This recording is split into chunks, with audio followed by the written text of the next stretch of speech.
Mr. Bongiovanni, Here. Mr. Duncan, Duncan, you're here. he's Where here, are I you? see him. There he is. Mr. Gaffney, Mrs. Crock, Judy, are you, you're She's- muted. she's here, but she's muted. Yep, she's here. Mr. Ray, Mr. Riley, Here. Mr. Toppin, Here. Councilman Schindler, Here. Mayor Francis, Here. Mr. Gilbert. Here. We do have a quorum. Thank you very much, Danielle.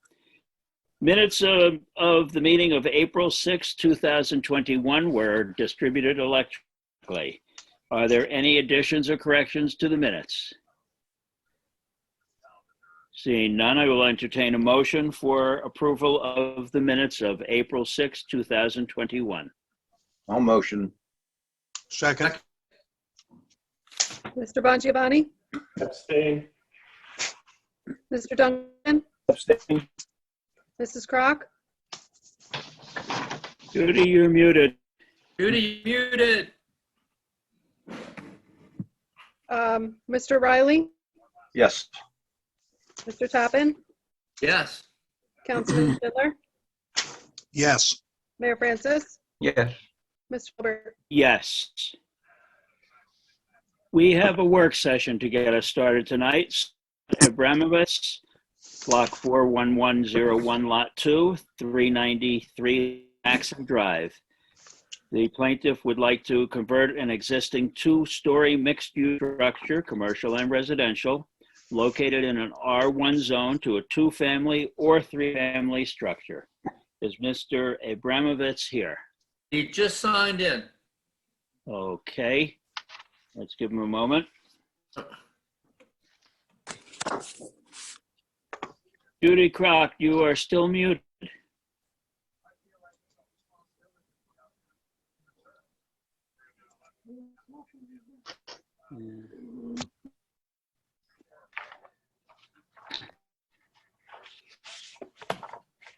There we go. Judy, you're not muted any longer.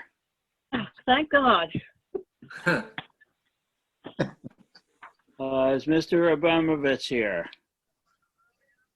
He's Um, muted. He seems to be muted. I'll ask him to There he is. unmute. There you Be go. over You're here. unmuted now. Okay. Okay, this is a work session, so the need for you to be sworn in, Mr. Abramovitz. All right. Would you like to address the board and just tell us what you're proposing? Okay. I guess I'm going first then, huh? Yes. I'm looking at acquiring the property at 393 Maxim Drive.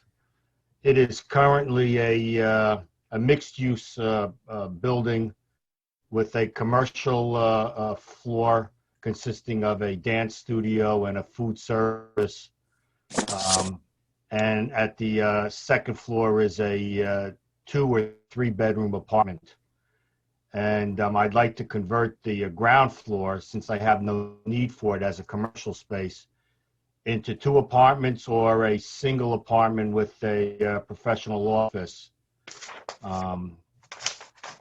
So those were my thoughts. I would be living at the residence as well and renting out the upper floor. I think the owner is interested in staying on the property for a while anyway until she's able to relocate. All right. Now, is that a 2 or a 3 bedroom upstairs? Well, it's a little confusing. I see it in some documents as 3 bedroom. Then I see it as a 2 bedroom with a 1 room and bathroom. I think the previous zoning approvals called it as a 2 bedroom with a third room and bedroom. So they weren't really classifying it as a 3 bedroom, but I'm not quite sure on that. I think she uses it as a 3 bedroom. All right. That would have to be determined before, before any approvals would be given for anything. Right. So whatever. Well, I'm not making any changes to what's upstairs. So Right. whatever it is, it is. Okay. On the proposed site plan, I think that's about the third or fourth page of the documents that we've Yes. received. Yes. You show an existing two-story frame structure, driveway, Riddell Lane, Square Trail, Maxim Drive, etc.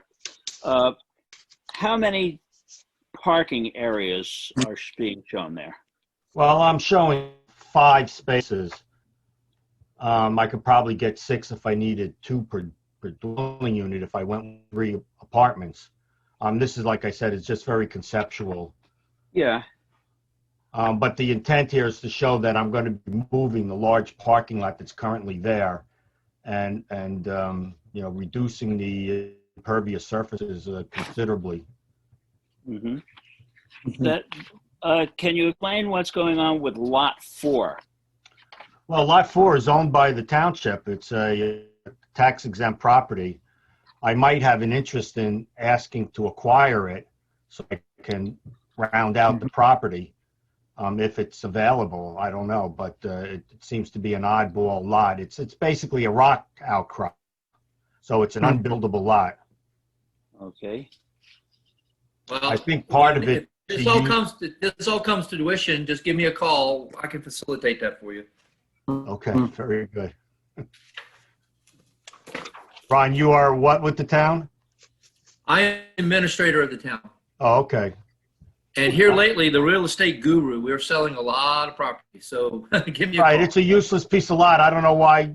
I guess she didn't have the money to acquire it, or I mean, she uses part of it for the parking. I guess they paved over it, but I would like it if I acquire the lot, I'd probably want to just include, if I can, consolidate that with lot 2. Sounds great to me. Okay. And As long as the taxes aren't that high on it. Ah, Mr. it's pennies between friends. Are you interested in option A or option B? Right. So I'm really not set on which one I would like to go with. I'd like to get some feedback if you're able to give it to me. It's mostly going to be a financial situation. I'd like to do option A because that gives a little bit more income. She's asking a certain amount of money for the property, and it needs a lot of work even if I just put one apartment down there. I mean, the ground floor almost needs to be gutted out. She has a commercial kitchen that needs to be removed with 2 walk-in coolers. She built up the floor in the back, that floor, to create her dance studio space. And I would need to remove that floor in order to have the bedrooms back there in either option A or B. So there's a lot of money that would have to be put into that. My stay on the property may be like 3, 4, 5 years because I might be retiring around that time, but I would like to keep the property probably if it could be income producing. Right. The option B only has 1 bedroom, is that correct? Well, it's 1 apartment. It could be a bedroom and then a loft above that bedroom. I have to see if I can work that out architecturally. But I'm showing it as a bedroom and then possibly another sleeping area on the loft above. It's like a cathedral ceiling. You can see it in one of the pictures. Uh-huh. And I believe that space used to be like the old post office from when I was reading the previous submission that was made back in 2006, I think it was. And option B, where you're planning on renting out the office space or use it yourself? No, that would be for me. I'm an architect, so I would have my office there. So you would stay downstairs? Yes. Okay. Well, right now we've got a non-conforming situation Right. with the structure, so converting it to residential use probably makes it more compliant, although multifamily is not permitted in the zone. We know that. If the board is inclined to favor an office there, keep in mind, of course, that there's an intention presently to use that, but as he indicates, he may be here for 5 years, and once we create an office, there's an office. Well, it would be a home office situation for me. That would it would stay as a home office, I guess. It would be within, I think, the 650 square foot requirements for home office in your ordinance. I would just classify it as a home office, and it would remain that way. I mean, the private office can actually become a little dining area if I left. I think the home office is restricted to a certain portion of the living, well, of course, we're analyzing the building as a living quarters. It's a little unusual. We're analyzing the whole building as a living quarters where we'd have 2 apartments in the building. But Well, the idea would be that would be just a home office. I mean, yeah, no, I'm not discouraging, just trying to figure it out a little bit. yeah. But once the board acts on it, then just figure that it would be an office at some point, and it may be independent from the occupants of the building, Yeah, which may not be a thing, frankly, but that's probably what it would be. maybe it's a little misleading. I should have called it like a home office.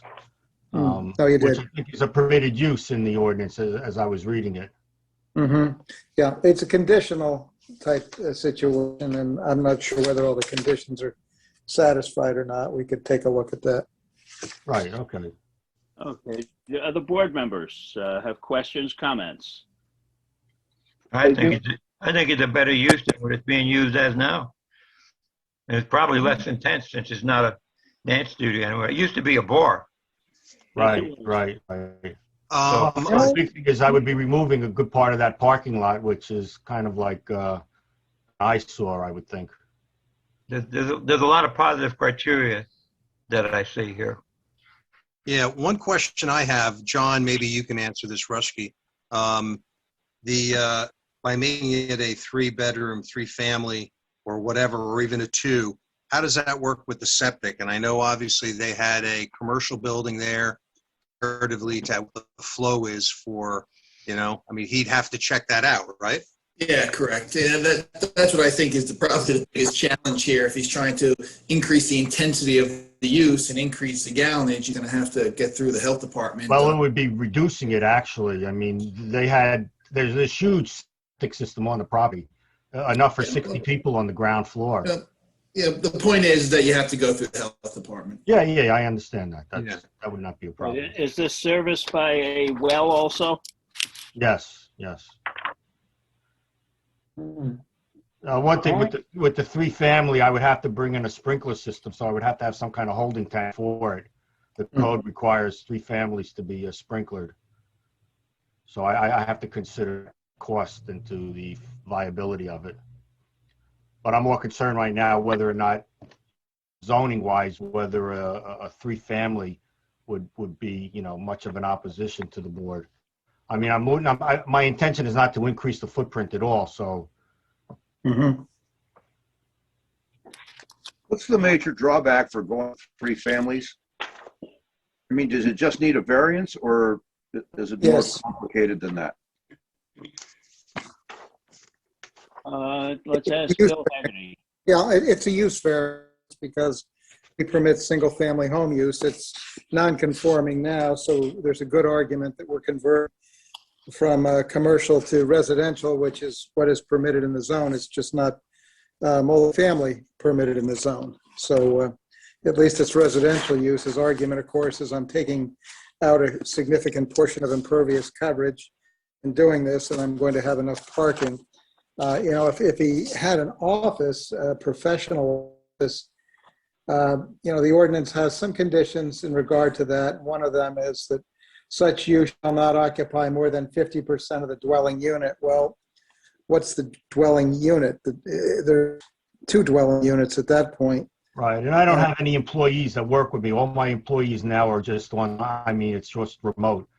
So it's just me in the office. That would be a use variance as well, though. I don't think we can pigeonhole that in a professional office. Just the way the ordinance is written, it contemplates a single-family home with an office part of that single-family home. That's not what we have here. I'm sorry. We couldn't consider it a professional home office? You're going to need a variance in that event. It's not going to make a big difference whether you're applying for a variance for 2 residential units, 3 residential units, or 2 residential units in an office. Yes, I understand. Either of those, you're going to need variance approval. So it's not going to make a big difference how you're proceeding, frankly. Right, right. Yeah, but a home office is a lot more or less intense than a commercial office, no? It is. But then is the then going to say, well, okay, that office use is restricted to a resident of the first floor of that building? Yeah, that's what he's saying. You could. Yeah, it would You only could be do for that. me, for my You own could do practice. that. Would you bring customers? you Would could- customers come into that office? Well, I mean, I may have a client that comes in and meet with them, but I mean, I'm not having employees there. All my, I'm just thinking in the future, you're not going to be there forever. You know, nothing's forever. And at some well, point, it'll be a home office, I guess, you know. all right, I- that's your business. Yeah. Fine. But I mean, I mean, it could be easily converted to any other kind of space. You know, the home office, the space could be a living room or a rec room or something. Mhm. There's nothing unique about it that it can't be converted to something else. No, you could convert it without a problem to one large residential unit on the first floor. Right, right. You could do that without a Right. problem. That sounds like a plan. I like that. Well, Any plan on the exterior? your option is you would rather go with option A.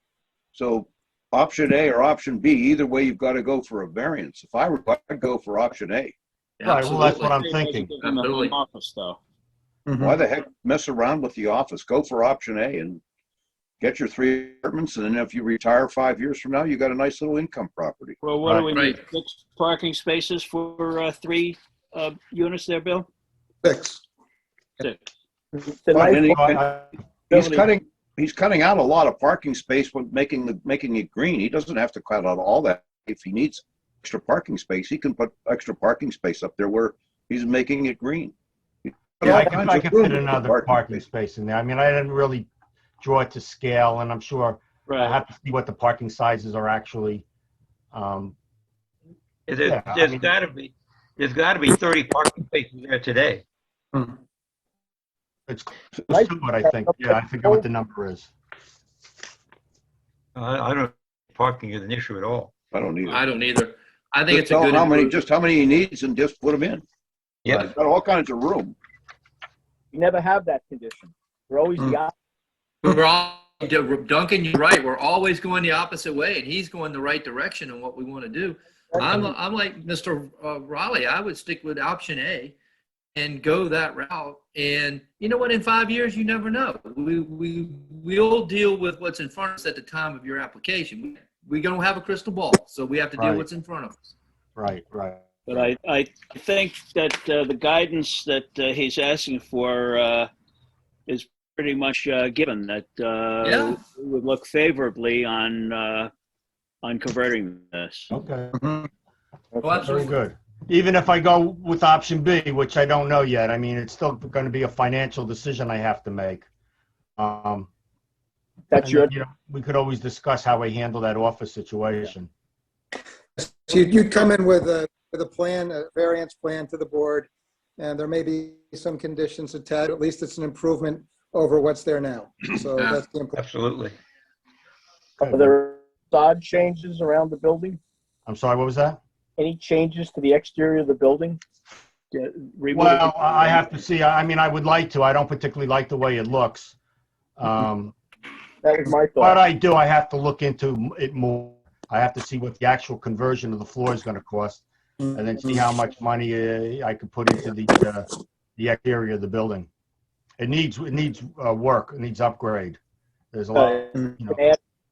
They needed something, they added it on. They needed something, they added it on. So it's a good time to unify the building a little bit rather than making it look so commercially, industrial, I'd add-on. like to modernize it, but also be in character of what's going on in the neighborhood.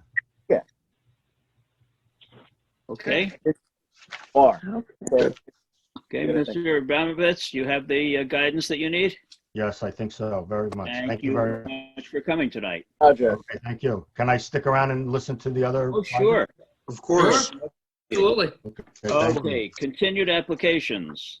First, we have Giovanni Chiriboga, lot 50208, lot 22, 239 Squaw Trail. Is Mr. Chiriboga here or is someone here on his behalf? Ah, there he is. So the applicant would like to build a patio wall, et cetera, et cetera. And this is a continued application, so we've heard it before. Let's get Mr. Chiriboga sworn in once again, please, Bill, because it's been quite a while. Mr. Chiriboga, please raise your right hand. Do you swear the testimony you're about to give will be the whole truth and nothing but the truth? You're muted, sir. You're muted. You're muted. You're muted. You're There muted, you sir.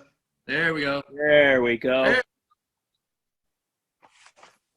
And is anyone going to be testifying on your behalf? For instance, Mr. Carriega.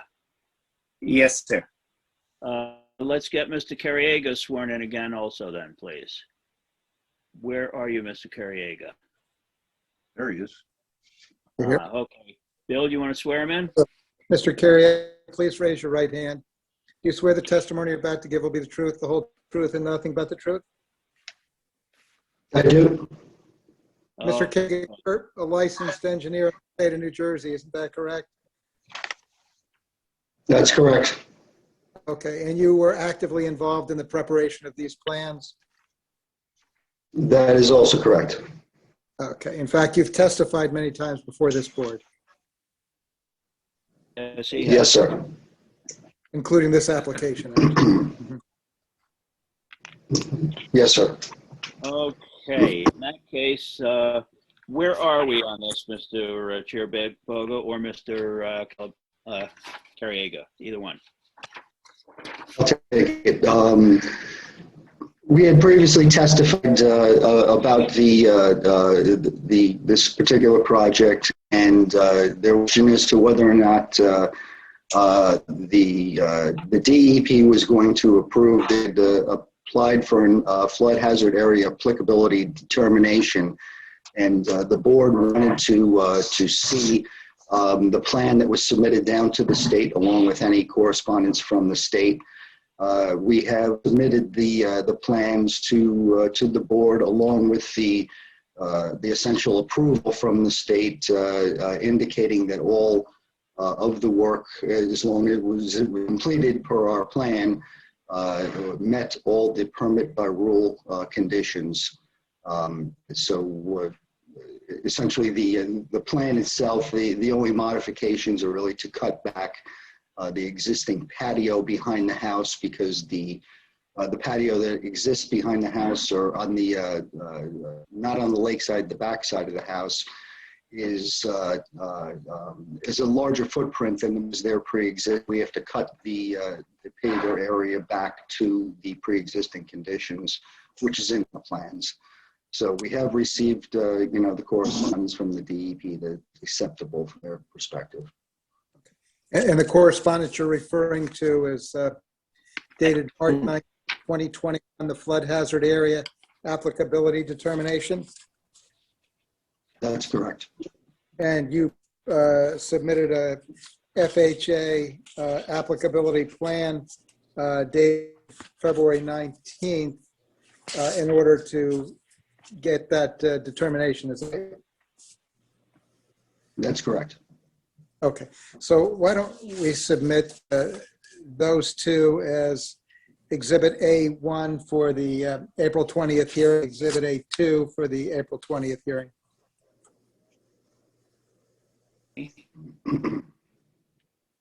Mr. Rushke, have you looked these over? I have. Do you have any comments for us? No, I don't have any comments at this point. Okay. All right. Mr. Chiriboga, do you have anything to tell us? No, sir. I seem to remember when this first thing came up, there was some comments about changing the stream. The stream runs through the property. Is it going to run underneath that new area? That was what DEP was supposed to. Remember? The stream actually runs to the side of the paver area, But it was and rerouted. and the DEP is. And the DEP is allowing what is there to remain probably the key part of that was it was all done by hand. Typically, when you're within a flood hazard area, if you bring machines in, it's usually not allowed. But if it's work done by hand, it typically is allowed as long as it's not a substantial change. It was rerouted, wasn't it, Jeff? It was it was rerouted in just one specific area, but it really wasn't substantially changed because it always ran around the house the way that it does right now. He just essentially put some features into the water, and they deemed it acceptable. It does look like there's an intention to change it a little bit based on the up level where that other waterfall is. It seems to be. It looked like the intention was to reroute it to a different part, to a different stream bed, based on what I saw out there. Well, when the water flow is high, it actually ran in this location also. So yes, it was changed somewhat, but again, it is acceptable from the DEP's perspective. And it's really not a substantial change. The other issue I remember about this thing was getting into your parking space. You have to cut across your neighbor's yard or property. Is that correct? That's correct, but there is a deeded access agreement through the neighbor's property. The neighbor is not conforming to what he's supposed to be allowing a 12-foot wide access. The deed, actually, it does not say 12 foot per se. It says to maintain the existing width of the access way, and right now that is not happening. There are some issues that need to be worked out with the neighbor at this point in time, but the neighbor's deed does reference the fact that he does need to allow what we perceive as a 12-foot access way. That is the width of the road. Now, is that the existing neighbor, or is that somebody who is thinking of buying that property? It's a person that's under contract to buy the property. The person under contract to buy the property is the person that is essentially been objecting to Mr. Cheraboga going through there. So we do have to address that at this point in time too. Right. That's a civil issue. That's not our issue. That's a deed restriction. That's correct. That's correct. Well, with the wall on the line or something like that. Yep. The lot line. Yeah. Again, we say it's a wall, but it's that wall is really ledge rock that was covered by Mr. Cheraboga with essentially a stucco coating. So that did exist before. It was just sheer rock face before. But isn't it on the other property as well? Doesn't it run between lines? It is.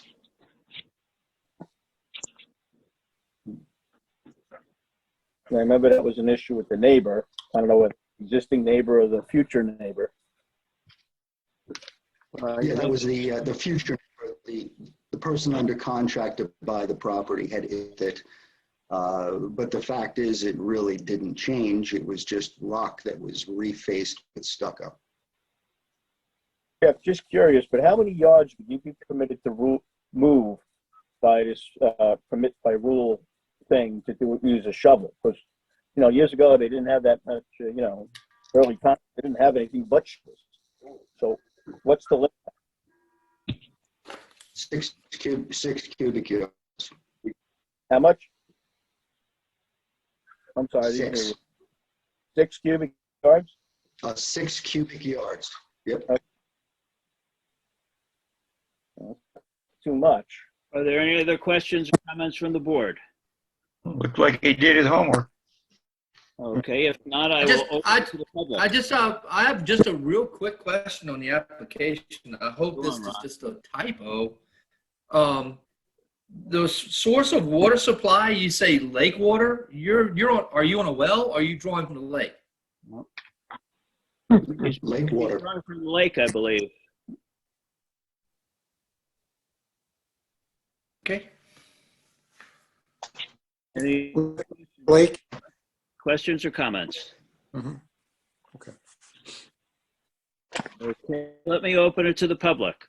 Would anybody from the public like to comment on this application? If so, please go to the bottom of your screen and where it says reactions, raise your hand. Ms. Lyons, Colleen Lyons. Please raise your right hand.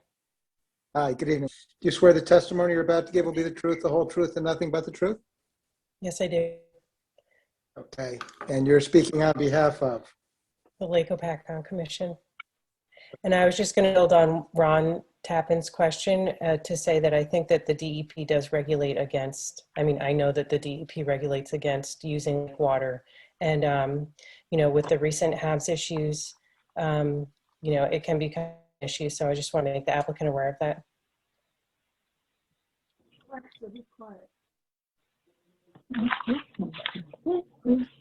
Anybody else from the public want to comment on this application?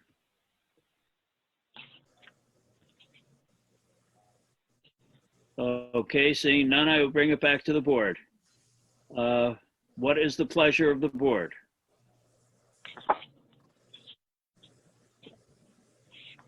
Alexa, stop.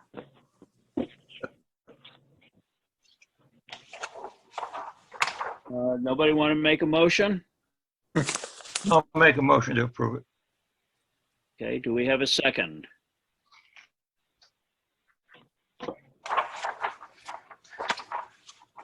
I'll second. Okay, we have a motion and a second. And Mr. Bongiovanni? Yes. Before we do that, I'd like to know what we're approving. The application? Please summarize exactly what we're approving on this. I agree. Okay, the application is, where is that? The application is to, let's see. The nature of the application is to build a patio, the wall, rock wall by the patio, rock wall by the stream, and general landscaping. Structures in 50 feet of lake, that's taken care of. I guess that's about it. Thank you. It looks like the nonconformities are all pre-existing nonconformities. Oh, yes, they are. Exactly. Yeah. Mhm. It's a real improvement the way it is now compared to what was. Oh, yeah. You ready to call? Yes, please go ahead. Mr. Bongiovanni? Yes. Mr. Duncan? Oh, Mrs. Crock? No. Mr. Riley? Yes. Mr. Tappan? Yes. Councilman Schindler? Yes. Mayor Francis? Yes. Mr. Gilbert? Yes. Okay, Mr. Cheriboga, you have the permission to proceed. Thank you so much. You're very welcome. Thank you.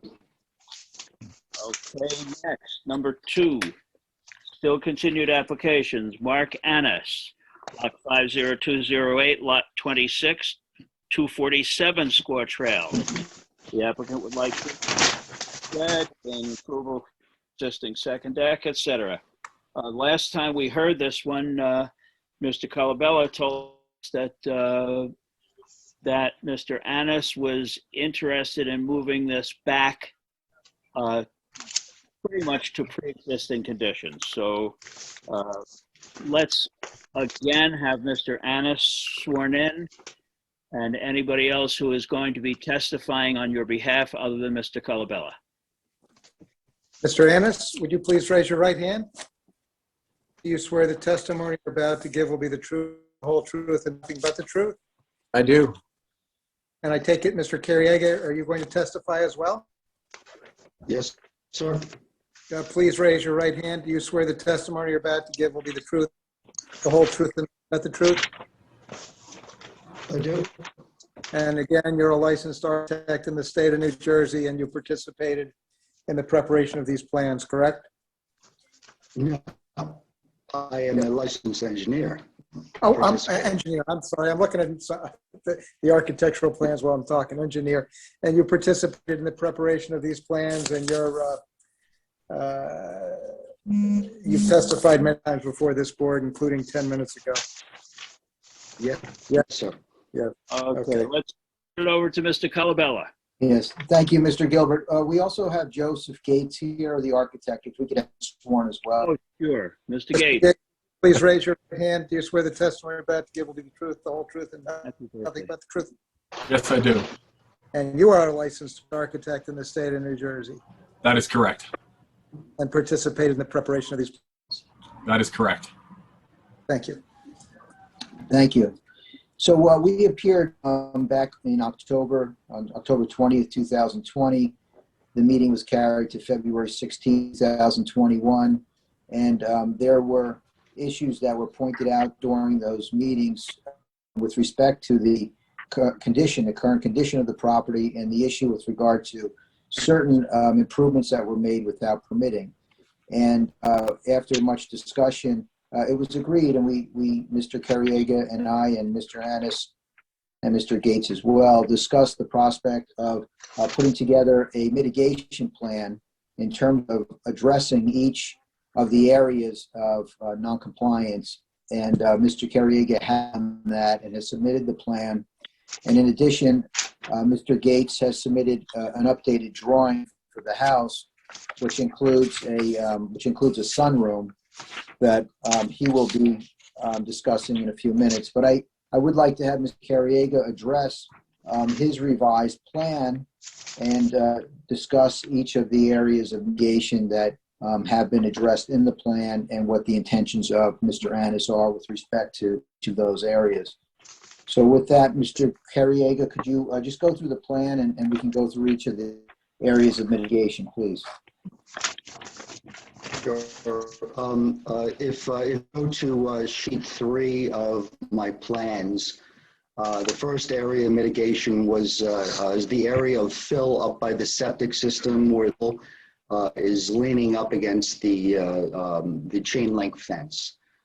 So we've indicated on the plans that area of fill was to be removed. There was a question as to what the pre-existing topography was. Hey, Jeff. And we do show. Jeff? Yes. Jeff, I'm sorry to interrupt, but it might be helpful for the general public if you share your screen and show the plans and just point to the plans. Okay, I think Danielle, maybe you could share the screen, sheet 3. Hold on. Okay, and the most recent revision date of that is April 7th of this year, right? April 7th, 2021? That's correct. Okay.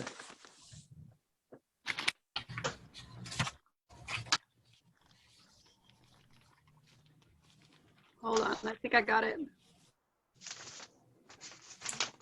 Oh, wrong one. Hold on. Is that right? That's it. That's correct. Okay. So look up at the upper right-hand corner of the property. It shows the septic disposal area, which is the 4 seepage pits.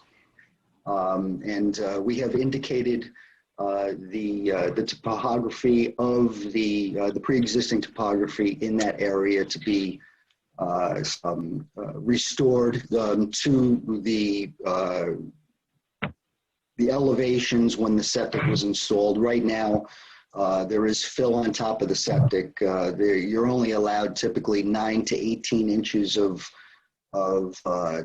soil over the top of the septic, and there is more than that right now. So we have made an indication that that should be restored to where it was, and all the fill up against this would be removed as a result of that. And that was one of the first issues that we had to fix. Down, if you look further down towards the dwelling itself, on the right-hand side of the dwelling, on the street side, there is a note that says proposed 3x4 concrete generator pad. That would be the relocated generator, which is right now very close to the property line. So the generator will be relocated into the new the pad location indicated on the plans. The oil tank that is installed relatively close to the property line would be buffered by a proposed 6-foot-high stockade vinyl fence that would be installed so that the neighboring property would have a view of the oil tank that's near the prop line. The hot tub was an issue also down on towards the lakeside of the house adjacent to the property line. There is a pre-existing hot tub that is there, and we would like to keep that hot tub in the same location at this point in time. The last item, I believe that. Didn't we decide that hot tub was put in without a permit?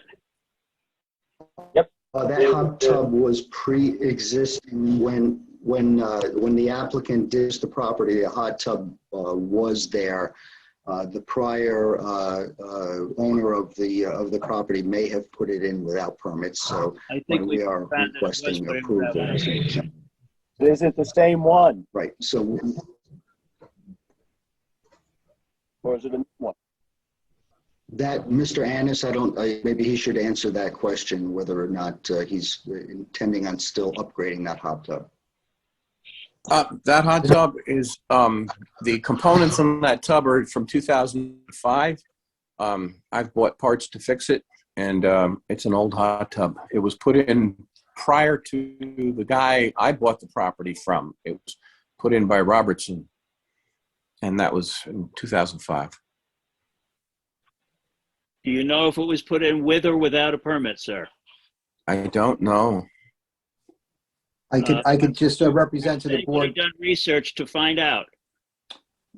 Represent to the board that going through the open public records, there was no permit that I can locate for that. It is, as Mr. Annis represented, it is a unit that appears to have been installed somewhere around 2000 when Mr. Robertson owned the property. Okay, thank you.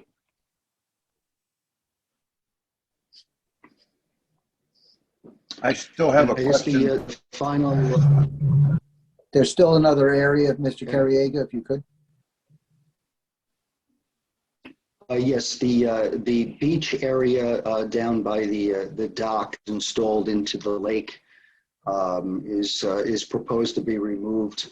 We had discussions with the DEP, and that is not covered under any kind of rule. So we are proposing that be removed at this point in time. So the beach was removed in its entirety, and then we put back just the step going down into the water? That's correct. Okay.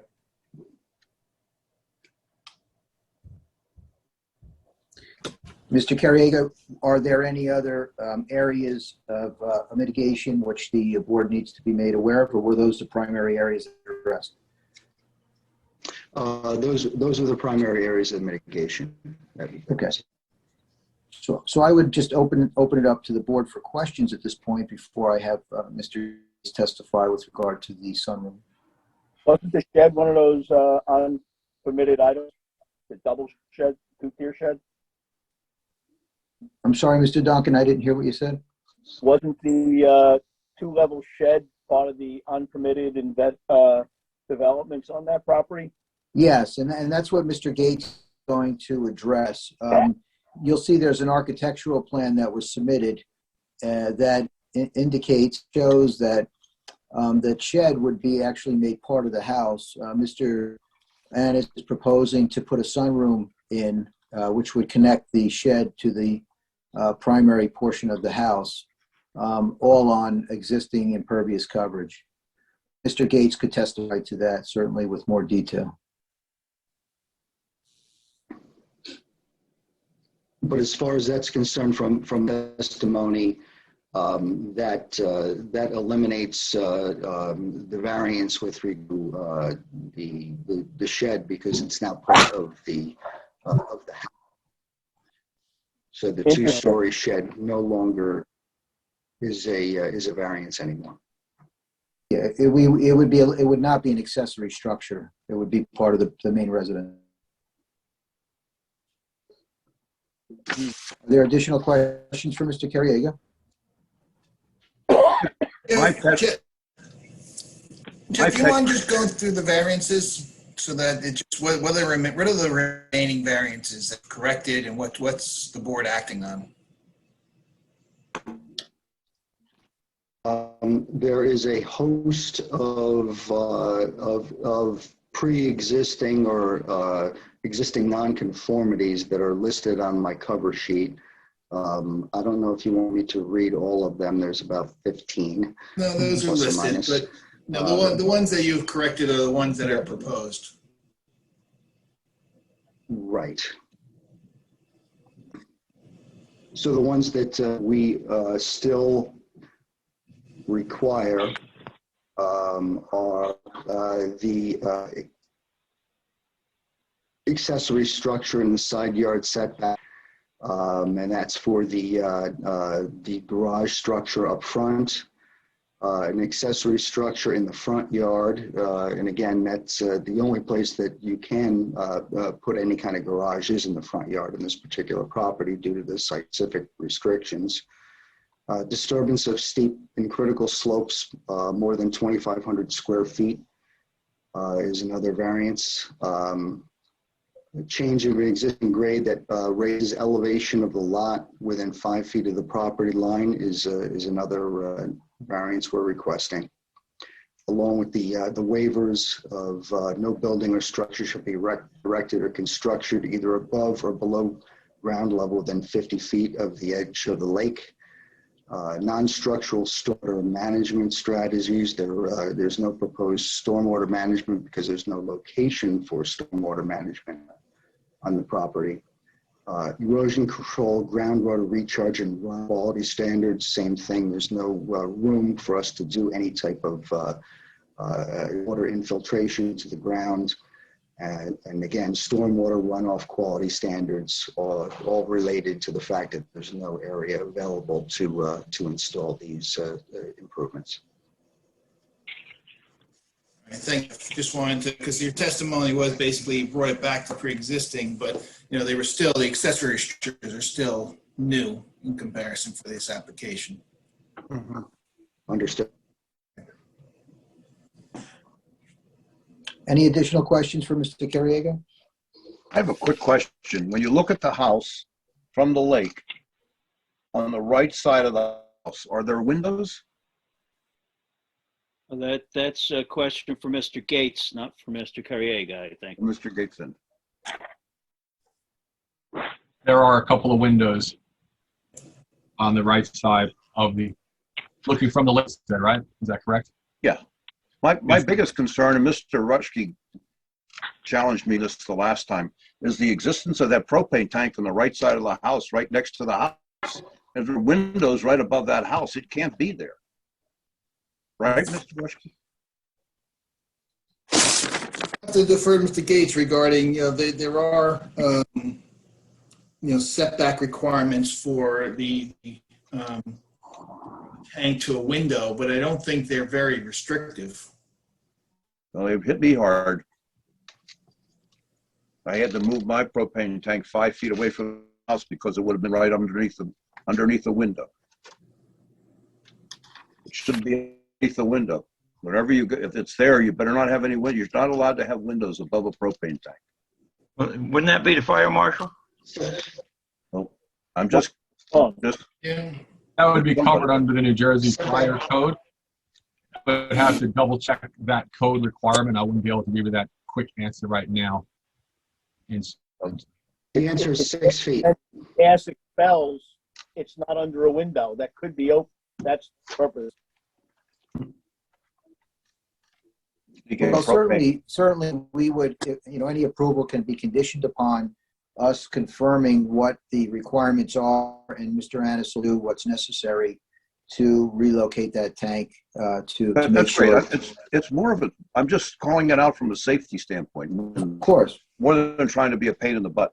But the other No, thing of is, course.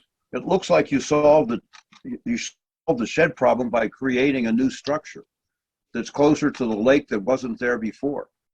Creating this new glass sunroom that's 15 to 20 feet from the lake. You need a new variance because that's a structure within 50 feet of the lake. Is that a new variance that we're talking about? It's not actually, because we're already asking for a waiver on that on that requirement. And if I could, I'd like to have Mr. Gates just testify to that structure you're referring to, so we can get into the size and height and the materials used, etc. All right, and just one closing point about the propane tank. By all means, we would certainly check out the New Jersey Fire Code regulation. And if that's an issue, that's a fairly small tank that, worst case scenario, could be shifted a couple feet for the clearance. As was pointed out, they do look for exhaust and fumes when there's operable windows above that. And there's enough room to slide that a couple feet one way or the other to avoid that window in that location. Mr. Annis, how long of a tank is it? Do you know? 100 gallon. It's a, I want to say it's 100, I think it's 100-gallon tank. 100 gallon or 100? It's what they call a snowman. It's a snowman tank is what it is. 100 gallons. Okay. I have two of them. Typically, those tanks are 125 gallons. So, Mr. Gates, if you would, can you just describe, there's a architectural plan that was submitted, it's sheet A2, and it appears it's dated, I think it's April 8th, or April 8th, 2021. Could you just describe to the board what that architectural plan is showing? And there it is up on the screen. If you could start, just go from the top left to right. Danielle, yeah, that's it. Thank you. If you could start at the top left to right. Certainly. So the lowest level plan is showing the walkout bay portion of the house, and that is showing the lower level of the existing accessory structure. Between the house and the accessory structure is an existing concrete patio. If you notice the drawing, there's a darkened wall going left to right on a slight angle underneath where it says proposed sunroom. That's an existing retaining wall. 11 feet above that, the opposite side is an existing glass framed wall, and that sits on another existing retaining wall. So the idea with this structure is twofold. As correctly pointed out by Mr. Colabella, the structure does connect the accessory structure to the existing house. However, it was very important from all of us involved that we do not create any additional site disturbance with respect to impervious coverage. So that area that you're looking at is all existing patio and existing concrete stair closer to the house. The structure itself is, you can see in the notes, 25 feet left to right from the corner of the house to the accessory structure, and 1 feet 6 front to back to the inside face of the retaining wall. The height of the structure on the hillside, meaning toward the street, is 22 feet. Toward the lake, it's 36 feet. That gives an average of that portion of the structure at 29 feet. However, also notice that the existing structure noted on the bottom right of the screen on the right side elevation is 31.5 feet. So the height of the structure does not increase the existing height of the house, and it is compliant with ordinance requirements. Even though it's part of the principal structure now, we did want to make sure that it wasn't too large and overwhelming. If you look at the first floor plan, upper right, Danielle, if you just slide the sheet down slightly, on this plan, this is the main level of the house. If you come down the stairs at the bottom of the drawing where it says first floor plan, get to the front door of the house to the main living level. That living level is approximately 6 to 7 feet above the existing patio on the right where it says proposed sunroom. That proposed sunroom is a little bit of a tall space, so you're looking down into the lower level. That's not a two-story sunroom. And in that plan, you'll also notice all the way to the far right is the existing accessory structure that has the door at the bottom right of that particular drawing toward the street. So there's no change to the existing accessory structure physically. If I remember correctly, with the that exception of connecting. existing accessory structure was put up without permit. Is that correct? I understand that that's correct.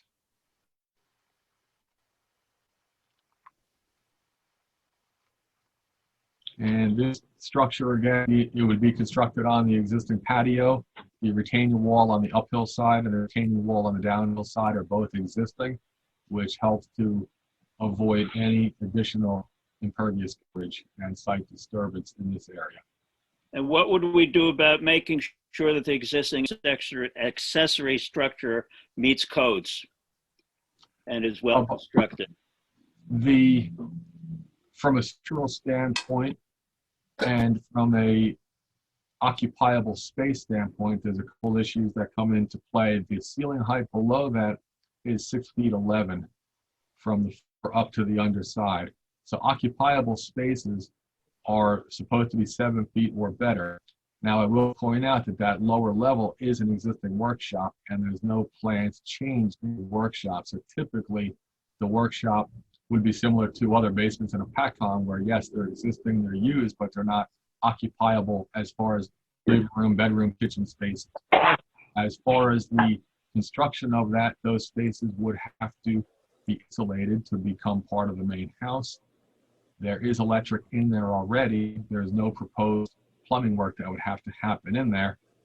And the proposed sunroom and the accessory structure would have to have heat to make those occupiable and to make the structure in compliance with O'Connor. And certainly when we look at this, we would also just double check and make sure that the structure is adequate. I have been in both levels of that. There's nothing that seems peculiar with respect to the general construction of that, more so than making it, it is weather tight inside, but we'd have to insulate it, make sure that it has proper vapor barriers, operable windows, which they're all, the roofing.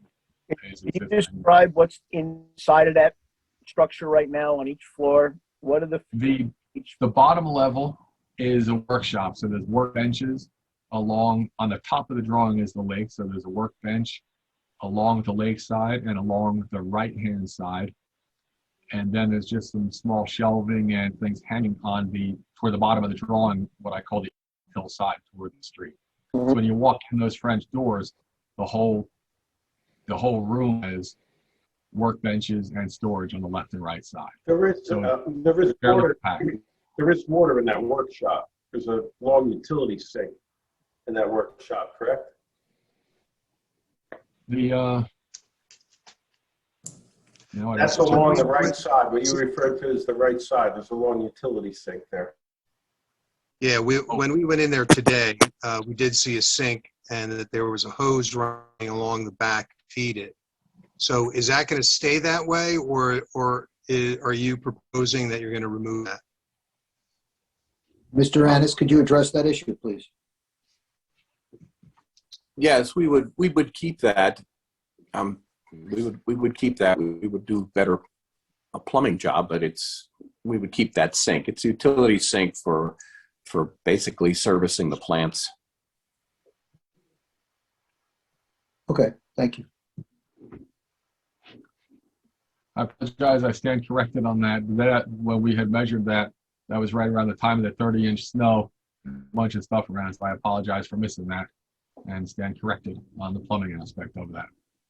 And the upper level? The upper level is a finished open space, and that has some windows looking out toward the lake. And as far as I understand, that is an open music room that Mr. Andy Mr. Annis uses for himself. And again, Mr. Annis, you can correct me if there's anything different about that. But there's some instruments in there and a couple of chairs. Little kind of hangout room there. Any heat? Electric heat? Any kind of heat in there? There's nothing permanently mounted in there. I use a plug-in little ceramic heater. Are you proposing to heat the place though, once this other middle section, the atrium area is built?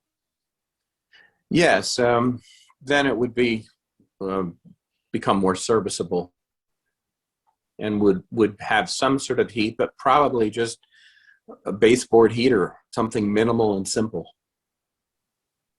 I would certainly recommend putting in some heat if it's electric baseboard, so that that space could be considered occupiable space. We want to make sure that there's no miscommunication between accessory structure versus principal structure. And that way the space would meet code requirements as suggested or hinted at earlier by the board members. And then it would also be adequate for Mr. O'Connor's inspection and CO for that space. You're not proposing a bathroom in that section. No, It would not be used as a bedroom. no. Code-wise would not be able to be used as a bedroom because you have to walk outside to get to that space. So from a CO standpoint, that would not be an option. Well, let me ask this question. Since you're putting atrium in, you could walk straight across, couldn't you? That puts you to the lower level, to the workshop area. Okay. There's no second floor. There's no upper level of the atrium. You cannot walk into the upper level of that structure. Gotcha.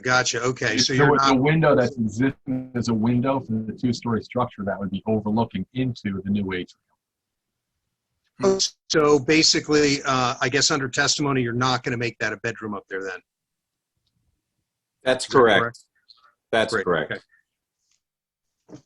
But theoretically, they're standalone buildings between what is the existing two-story shed now and then that. They're not connected by walkthrough then, right? Or all? The bottom floor is connected by a walkway. Yeah, the That- bottom. It would be connected from the lower level directly through the new sunroom, come out the lower level, go up 4 steps to the existing patio and walk into the lower level of the existing workshop. Yeah, I'm just trying to picture the elevational change with the low ceiling. If you look at the rear elevation at the bottom left of the drawing, there is about, just say an inch above, there's a dashed line that represents the basement finished floor.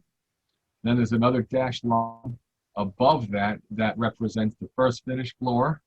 Correct, that's great, Danielle, thank you. And then the next line up represents the finished floor, but that's only on the main house, not in the sunroom. Mm-hmm. So Danielle, if you can move the cursor to the door to the bottom middle of the drawing, that door is going to come outside to the backyard, but just inside that door, there's a window into the walkout basement. So if you walk in that door, you can turn right into the existing basement, or you can walk 3 feet ahead and up 4 steps to the existing upper level, which is the concrete patio. So if you move the cursor down the bottom of that window, Danielle, go to the left, go right to the middle of the sunroom.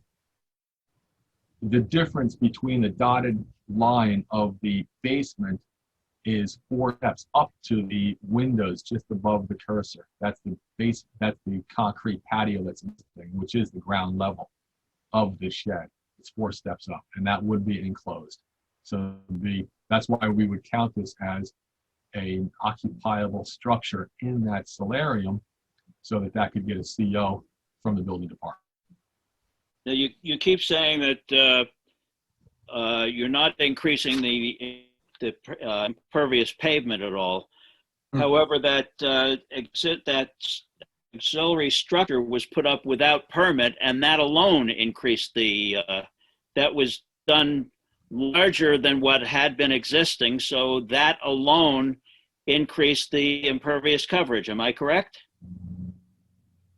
That would be correct based on the original shed, which I have never had the opportunity to see, so I couldn't tell you exact number of that unless there's an old plan submitted to the zoning office. But that's some previous shed that was there, and without knowing the exact parameters and perimeter of that shed or concrete pad that it was on, then that could certainly be an increase in the coverage prior to this application. Right. And do we have an estimate of the impervious coverage here? I would defer that back to Mr. Carriaga. We have calculations, Mr. Carriaga. Yes, we do. It's shown on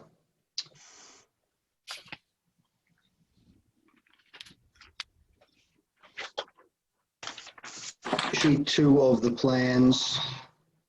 Give me 1 minute here.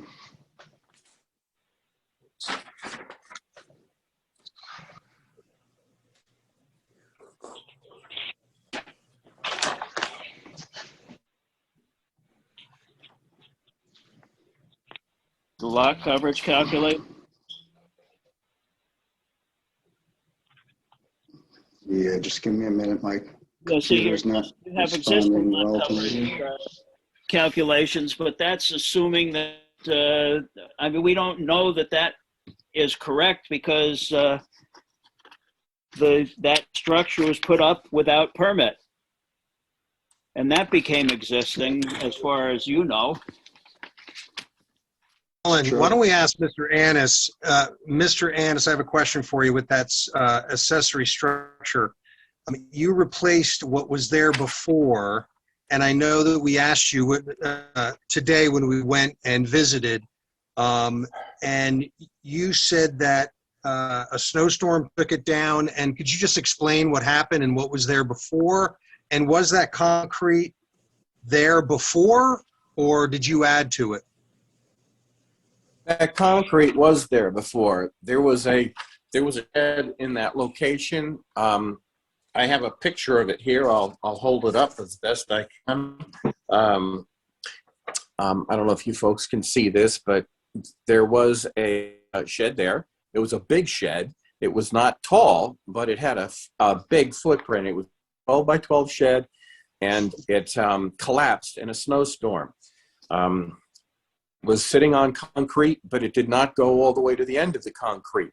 And I did not, the existing pad I reused that pad for the new shed, the replacement accessory structure built in exactly the same location. So you did not add to that concrete at all? No, there was no need to add to the concrete. No. All right, so that was existing. So John, how would that fare with the calculations then if the concrete was already there? Rushke. I guess it's pre-existing, so you are comparing the pre-existing to what is proposed to get the difference. You can always look back and say, was that pre-existing legal, and was it when was it installed? Right. But I guess to answer Mr. Gilbert's question, I think it's not increasing the impervious coverage from what existed prior. So the new plan doesn't increase the impervious coverage at all, according to what we're hearing from Mr. Annis and his testimony with regard to the existence of the pad that the old shed was sitting on. So are we saying that the new shed is 12 foot by 12 foot footprint? Mr. Gates? We'll double check those dimensions. I don't want to tell you the wrong thing without looking at it. It does appear to be 12 foot by 12 foot. Yeah, that was the other drawing here. It doesn't seem to be. And it's irregular. It's approximately that inside dimensions of 10 feet wall to wall, which would put it 10 feet 8 for the framed wall. but there's also a 12-inch retaining wall adjacent to that that is supporting the earth behind us. And it is irregular in the footprint, and we have dimensions on our previous plan that show 13 feet 8 inches on one wall and 14 feet 10 inches on the other, because it's kind of a trapezoid shape. So you build a new shed that was bigger than the old shed by a couple feet on each side. So my question is, how does the slab work? When you put a slab in under a shed, when it's just for the shed for a little storage, that's one kind of concrete pad. When you're building a 2-story structure, that's a different structure. Foundation.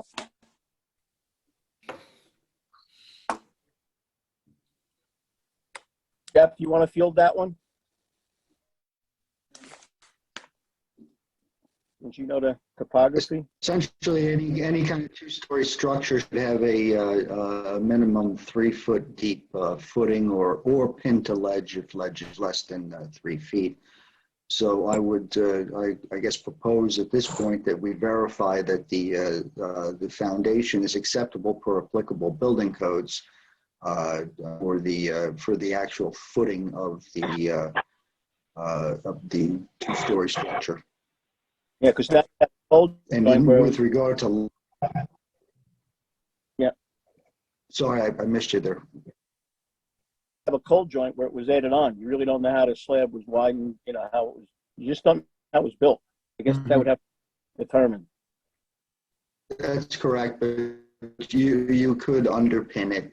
We do a lot of underpinning projects where we can make it a safe foundation regardless. There's a lot there, so I guess, you know. Hypothetically, if there is a cold joint, which certainly is a good point, if there's no footing where the sunroom connects to the shed, going forward, if this were proposed, that sunroom would, and the existing level would become heated spaces. So the cold joint itself would disappear, not requiring a footing. Certainly, as Jeff indicated, we'd have to check depths of the other adjacent walls. And right now, again, it's a retaining wall that runs 20 feet at the patio area and an additional 10 feet at this accessory structure area. It's a 32-foot long wall that, at the general look, is in good condition. It's not bowing out. You know, we've seen walls around Lake Hopatcong for almost the last 30 years. There's nothing scary about that. However, I have mentioned to Mr. Rannis that should reinforcement need to be done, we would have to build pilasters adjacent to the wall to stiffen that if necessary. And that could be done either on upper wall or lower wall to reinforce. And would that, should that be shown on the plans, or is that something that would be taken care of with Mr. O'Connor? For the most part, that would be done with Mr. O'Connor, but by all means, for the board's satisfaction, we could certainly coordinate that with Mr. Rushke as well to make sure that there's no question about that. But certainly understand on the steep properties on the lake, we want to be very careful about the structures themselves, about erosion, and all these different aspects. And we certainly could coordinate that review. All these issues have to be approved and pass inspection by our code official and your engineer. So, you know, if there's any issue whatsoever, our code official is the one that's going to be making sure you comply with any and every, you know, foundation requirement. That's all got to pass our inspection. Correct. Understood. But Bill O'Connor is the authority on that. That's his jurisdiction. And structures, the first thing he goes for. Anytime there's something done, whether there's plans with an architect or without, I always tell prospective clients or people that own a home or flippers, whatever, they can all get permits on their own, but as soon as it comes to structure, Bill O'Connor will flag them right off the bat. And we've done a lot of stuff. Now, I also noticed that we're below 20% maximum building coverage. Correct. Mr. Carriaga's plan, though. Okay. Jeff, you want to confirm that? Yes, that's correct. Yes, that's correct. Good. We have a total of 16.6% coverage and 20% allowed. That including the garage? Yeah, is that including the garage? Yes. That should include everything, right? Below for everything on that property. Right. Does that include the pre-subdivision or the post-subdivision? And would the post-subdivision put us at a conforming lot size? Yes. So then we Proposed would, subdivision does put us at a conforming lot size. then we would be over because the standard's 15%. Oh, I see. Okay.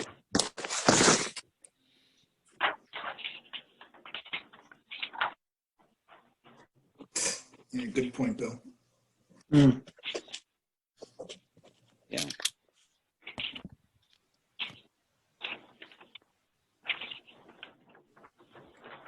And Jeff, if So you could just if I- confirm those calculations, that would be helpful. The, as far as the, which calculations you talking about, Chris? Well, they were just suggesting the percentage of coverage. The maximum lot coverage, the existing prior to subdivision is 42.9% in a 35% zone. And proposed is 43.7, which is a 0.8% increase over the existing. Okay. So it is a slight increase.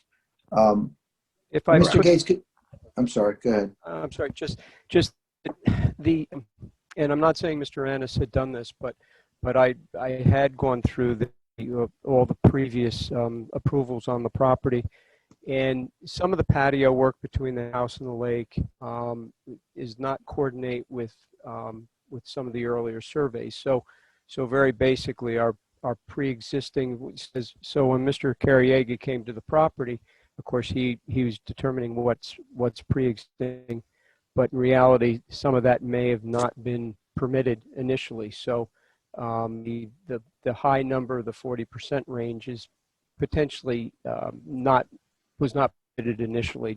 I just wanted to point that out so that that variance probably would be appropriate for the approval of this plan.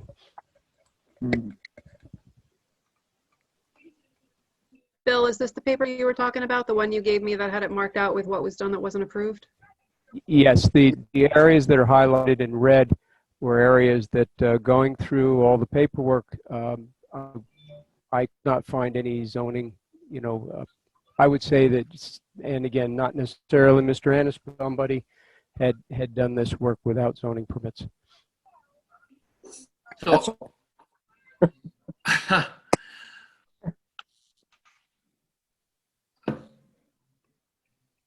I'd just like to make a comment. This is going to kind of come from left field.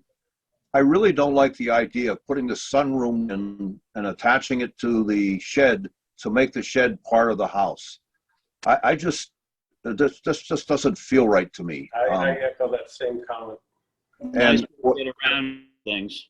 And what I think we need to, the other thing is, I think the sunroom, the house it looks like it doesn't look right. It's not balanced. It's totally, before the house was nice and balanced and you had this shed sitting here, and I'd rather just adjust the shed sitting on the left-hand side without this sunroom in the middle. The whole thing looks, it doesn't fit. It just doesn't, I don't feel comfortable with it at all. And I get the feeling that they put this sunroom in just so they could hook the shed up to the house so that it could become part of the house and they didn't have to worry about the dimensions on the shed. That's my feeling. Well, Could I just, Mr. Gates, address the aesthetic? All of these things that were done without permit. Well, if the greenhouse, I keep calling it greenhouse, is removed, then you can remove impervious coverage that you're using to justify placing it there. The impervious coverage that would be placed upon could be removed and reduce the impervious coverage on the site. If I could just have Mr. Gates testify to the aesthetics of this and the location. For those of you who have been out there, you know that from the road, you can't even see the house. The slope is so steep. And from the lakeside, Mr. Dietz, I mean, if you look at the rear elevation, I would just ask you to testify to that rear elevation. And if anyone has been on the lake and has seen the house from the lakeside and that greenhouse, aesthetically, I'd like you to address that if you would, Mr. Gates. Certainly. We have clients for the last 27 years that I've been working here that there are additions that are intended to look identical to the existing structure. There are other additions that are intended to look different from that. With respect to historical preservation that occurs in some other towns, there are two distinct approaches to historical preservation where sometimes they match existing and sometimes they 180 degrees. So from historical preservation, there's no particular right or wrong. As far as sunrooms being off the back of the house, or in this case, the side of the house, that is personal preference. I don't know that there's necessarily anything wrong with that. As Mr. Colabella pointed out, from the street where the proposed garage is, that is a full 20 feet above the ground level of this existing patio. So it's 10 feet up to the lower driveway. It's another 10 feet up to the upper driveway. So when you're up at that garage level, the roof of this addition of the sunroom area is at your feet of this area. So we don't see that. How high is it above the lake? Above the lake? Yeah, what's the basis of how high above is the foundation above the key thing is the lake view. I'm not talking about the street view. It just doesn't look right. It just, and I just get this feeling that you're sticking it in there so you can hook it up to the shed to make it part of the house. That's just the feeling I'm getting, and I don't like it. Sorry. But what it does do is it eliminates a variance, so that is. Yeah, that's exactly what it does. What we should be doing is addressing the shed by itself and getting that thing corrected before we do anything else. And then you can do what Mr. you want Haggerty, to do. Mr. Haggerty, could you get us straight here? We have what appears to be a large hot mess, my daughter would put it, of things that were done to this house without permitting. Yes, it appears that that's the case, and that does not go to the benefit of the applicant. You know, there's no justification for variance relief because something is in the ground and constructed. That's the applicant's mistake, I'll put it that way. One of the concerns, you know, I briefly alluded to this, is impervious coverage, and they're saying, well, we're going to build on top of impervious coverage, so we're not enhancing that, but we've got non-conformity for that. We try to bring things into greater conformity. We've got a lot of coverage on this lot. There's a lot. And, you know, frankly, if impervious coverage is removed by getting rid of the greenhouse, well, we have the variance for the accessory structure. The question is, which is better for conformance, which is better for the community. The fact that structure was built without permits does not inure to the benefit of the applicant. That's not a justification for approval whatsoever. So we have to look at the attempt here to connect and say, okay, now I've got a non-conforming structure. I'm going to remove that. I built it without permits, and I'm going to build it over impervious. Is that a justification to give the variance? I think the aesthetics is a bit in the eyes of a beholder, so I don't know that I'd lean too heavily on that. Yeah, aesthetics don't work. Thank you. Aesthetics don't work. If we're going to talk about impervious coverage, let's talk about impervious coverage. Yes, thank you. Don't like the way a house looks. Well, that everybody has an opinion, and I don't know if we can base a lot on that. It was a board. We do that as a board because we try to protect the neighborhood from houses being built that don't appeal to other people. I mean, we protect neighbors as much as we protect applicants. Is that not true? Then that won't pass the test in court, right, No. Bill? No. Well, yeah, again, beauty's in the eyes of the beholder, and Put you know, the right side elevation, folks. Put the right side elevation up. Take a look at that elevation. Joe Gates, please show me how that really works in any elevation of a building you want to now, that's my home. Look at it. I'm more concerned with the other things, with the fact that so many things were put there that were non-conforming, that didn't have permits. Yeah, I'm going to say, oh, okay, that'll go. I don't like that. Mr. Chairman, I'm on the same page. The aesthetics, everybody has their eye of aesthetics, and we all have our flavor. I'm more worried about putting structures up that has a foundation that may or may not hold up what he's trying to put up. He's got a hot tub. I don't know if it's electrically hooked up right or not. I don't think it's going to burn down tomorrow. He's got a mess of stuff on this house that was put in with no permits, no inspection. And I'm not trying to be punitive. I'm talking about the safety and hazards of this house that's had things done on it that has had no inspection on it. That's right. I'll take back my comments. The fact doesn't make it all the time. I'll take back my comments on aesthetics. My concern is they building this building so that they can attach the shed to make it a conforming piece. Get the aesthetics. I just don't like the fact that they're trying to solve a problem by sticking a structure between the main house and the shed so it is now conforming because it's now part of the house. That just doesn't feel right. Forget the aesthetics. I buy that.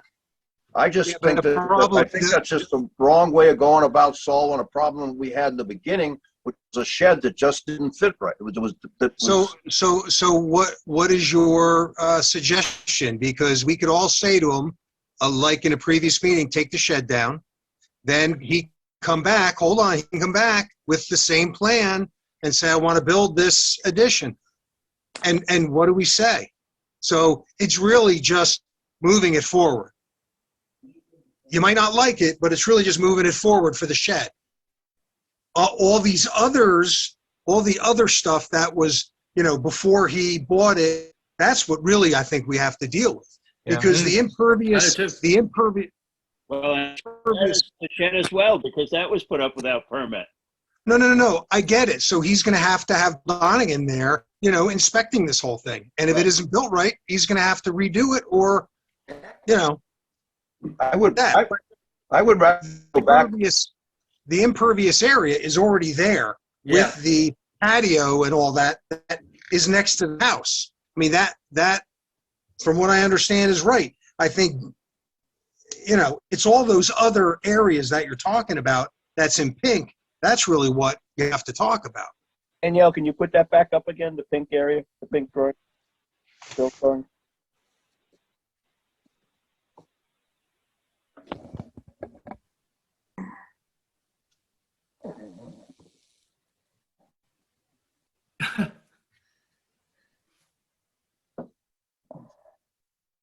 Well, that's, area and walls. A lot of stuff. It is. Now, also, we haven't talked about it, but didn't we have some issues with the garage too, with the height and stuff? We haven't even gotten to the garage yet. Yeah, we're not there yet. Okay. Good Lord. Yeah. We're taking in too much at one attempt. I would like to open it to the public before we get to the garage. And then not yet, but before we get to the garage, before we even discuss that. Would anybody else from the board have comments about what we've discussed so far? Well, we're assuming that the shed does not have the proper foundation because it used to be a shed and now it's going to be part of the house. Well, we don't so know. That's a different set of criteria that needs to be addressed. If we took everything down that is over the existing concrete pads and come in for a building permit and the proper variances, you could wind up with the exact same thing that we're looking at. That's right. But we would know it. We would know it's done correctly. Well, they're suggesting, their engineer is suggesting that they're going to go check the foundation and make sure it's correct. If it's not correct, Bill O'Connor's not going to give them a permit to build it or to even give them a CO, right? What happens if the concrete underneath the shed he's got right now is not right? What do you do next? No, that's what they're talking about. I'm assuming. Jeff, please answer me. I'm taking it like you're saying you're going to go out and inspect that foundation. You got to That's go in correct, and if it's not correct, and frankly, I'm assuming it's not going to be correct, then it would be underpinned. Essentially, you can underpin it by just digging down to ledge rock or under 3 feet and essentially pouring a foundation around it or underneath it. So it certainly can be done with the building there. I'm sorry, what was that? I'd like to see that on the plans, though. We have no idea what's going on here. Well, I think the mayor's and Mr. Schindler's comments are correct. What if none of this was here? What if the impervious coverage is here? What if the applicant came in with this plan to build this, regardless of whether the structure's sound or not? Would the board act favorably on this application if the applicant came in with a clean application without this baggage, without the building having been there, favorably upon this proposal? And I think really we have to take a step back and analyze it from that viewpoint. Look at the volume of development on the lot. Right, Robert. But that's another point, and that should be looked at separately. And I agree with you. All the other patios and all the other stuff we should look at. But we're just specifically talking about the two-story, the accessory structure and the glass sunroom or whatever. Right now. Question of Jeff Carriaga, please. Just for clarification, because I cannot speak, I can't testify on his plans. Jeff, on zoning chart, there's additional property added to 2 different lots here, if I'm not mistaken. And when that property is added to a 15,000 square foot property, that actually decreases the coverages. If it stayed as a lower property, the coverage is permitted or 10% higher, if I'm not mistaken. But again, I don't know where the property is coming from and how that ties in, but I wanted to just make sure while we're discussing coverage that at least we're discussing the right numbers. That seems to be correct because he bought a piece of property from the town and split it with a neighbor. And has that closed? Is that purchase completed, or is that a condition of the application? And again, the only reason I asked is it has an impact on the coverages. Yeah, well, we haven't figured that out yet. Okay, fair enough. Maybe if Mr. Annis can answer, Mark, did you close on that property, or do you own that property now? It has been paid for. It's been paid for. So essentially, yes. For deed? How did that go? The deed has been, everything has been filed through the township attorney. Okay.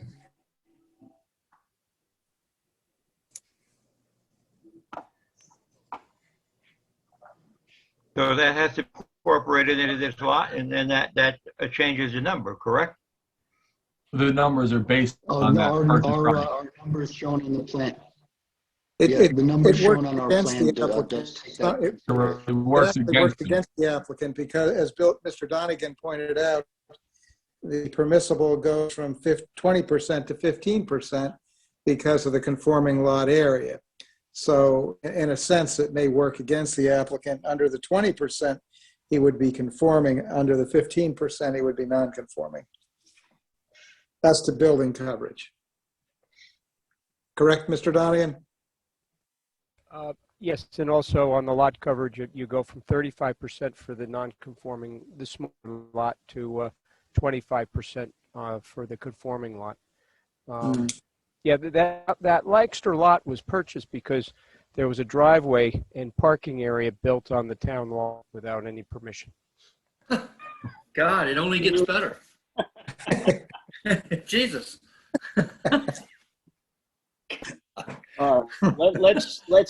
Let's see if the public has here. Let's open this to the public just for a moment. Jay Lee Joy. Thank you, Mayor. Can you hear me? Yes, we can. Okay, thank you. Before I comment, I just want to thank You Danielle. have to be sworn in by our attorney Please. first. Please raise your right hand. Do you swear the testimony you're about to give will be the truth, the whole truth, and nothing but the truth? I do. Okay. Thank you. I just wanted to thank Danielle. She was a lot of help to me getting this information today. So I want you to know she was good. And I appreciate it. Good evening, commissioners. I guess you want to ignore the garage at this point. So a couple comments on the been done without permit in the past. And I think one of the things that bothers me is that when I buy a piece of property myself, I want to know if there's anything wrong with that property before I purchase it. I'm going to get an inspector. I'm going to look that permits were issued for the property I'm buying. And I feel that the purchaser of this property is responsible because he didn't do that, I guess, or he thought it wasn't going to be a problem. But he should still be responsible for repairing and remediating his property since it was not done correctly. In terms of the concrete down there, I know that concrete has been added on the waterfront side of that property. I've seen he's had a man working there with concrete for months, doing lamp posts and whatever. So there is concrete has been added to the lakefront area. Yeah, there's so much here. The sunroom. You want to know the truth? As it impacts me, it's the least of my worries. But I don't see where it's the right thing to do. I also don't see where that two-story structure that's part of the problem that was created, again, without permits, and I'm not sure it's up to code when you take a look at it.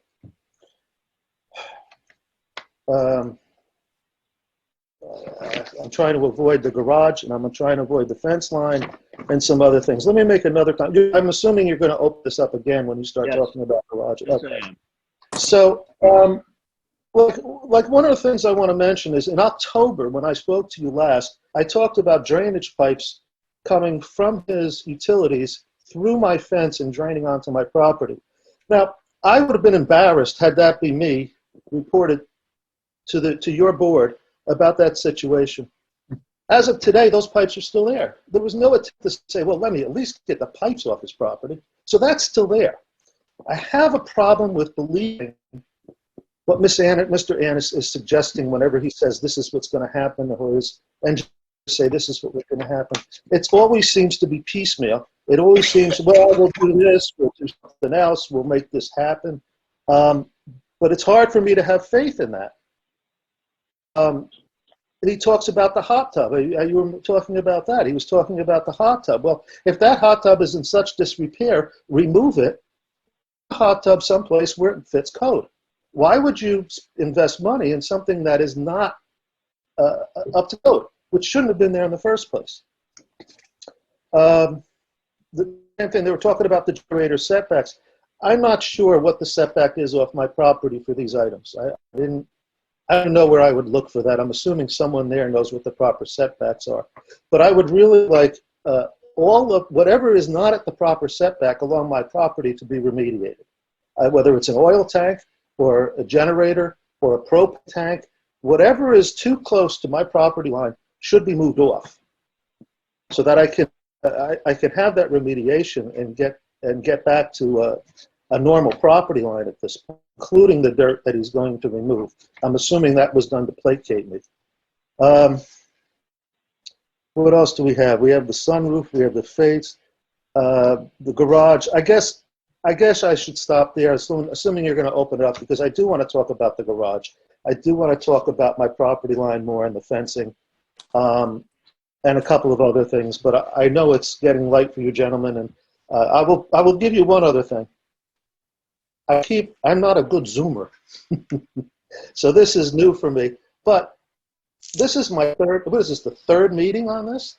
I think so. And there's never a resolution here. I'm always here waiting to hear this stuff and coming back and back to meetings. I can't wait till it's personal and I can go to a personal meeting and sit and look at people eye to eye and confront them again. But the Zoom thing is an issue for me. And I'd like to get this resolved. So, because I'm being strung along too with this project. And I'm not saying you're doing it, but he came back. He has an overdeveloped piece of property. Your board criticized him for this. And he came back by adding another structure. There's an arrogance to that. There is an arrogance to that. And I don't know how to address that. When I see the next one, he has to send it out to me. Is he going to be building? If I knew I was living next to Walt Disney, I would have taken action sooner. With that said, I thank you for your cooperation, and I look forward to speaking again. Thank you, Mr. LeJoy. Okay, would anybody else from the public like to comment on this application at this time? Anybody else, please go to the bottom of your screen and reactions and raise your hand. Can I speak up? Chris Colabella needs to be let into this meeting. Can somebody let him in? Ron? Yeah, hi. Good evening. I wanted to make one comment. Who are you, sir? My name's Tom Bondi. I'm Mark's neighbor on the other side. Jay is on one side, and I'm on the other side. Okay, Mr. Bondi, sworn in by Mr. Bondi, with your right hand, attorney. do you swear the testimony you're about to give will be the truth, the whole truth, and nothing but the truth? Yes. And your last name is spelled B-O-N-D-I? B-O-N-D-Y. Why? B-O-N-D-Y. Okay, got it. I just want to mention that the sunroom, as far as I'm concerned, I have no objection to it whatsoever. I think it might even look good.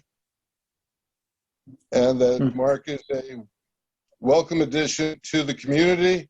And I think that we should try to find a way to make him feel comfortable in his own home without having problems, of course, with safety or anything of that nature. Well, that's certainly our goal, sir.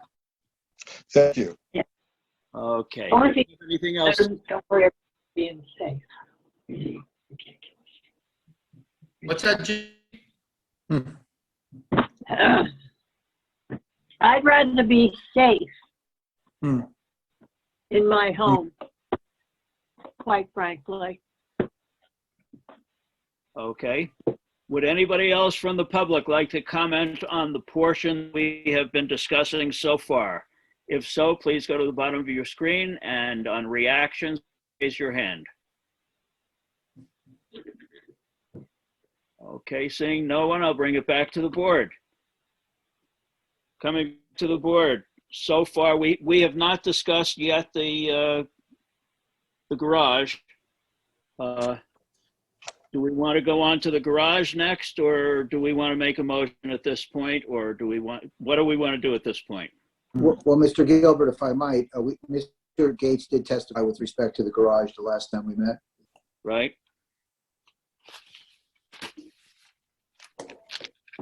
I believe he had also fielded many questions relative to the garage. Okay, then let's go on to the garage.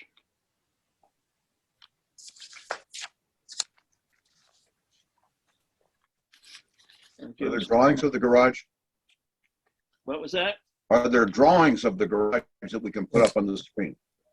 They were the previous submission. So would have those as sheet A1.1. Yeah, they were testified to at the February 16th hearing. The minutes reflect that Mr. Gates testified and did field questions relative to the garage. Thank you. Someone refresh our memory on the variances needed specifically for the garage. I think there's a height issue. Well, it was a height issue. It was in the front yard. What else?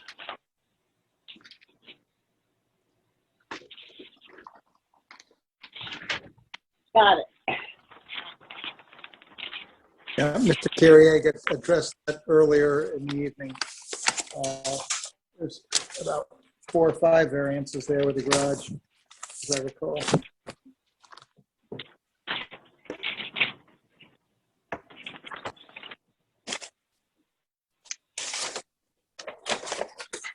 What do we have here?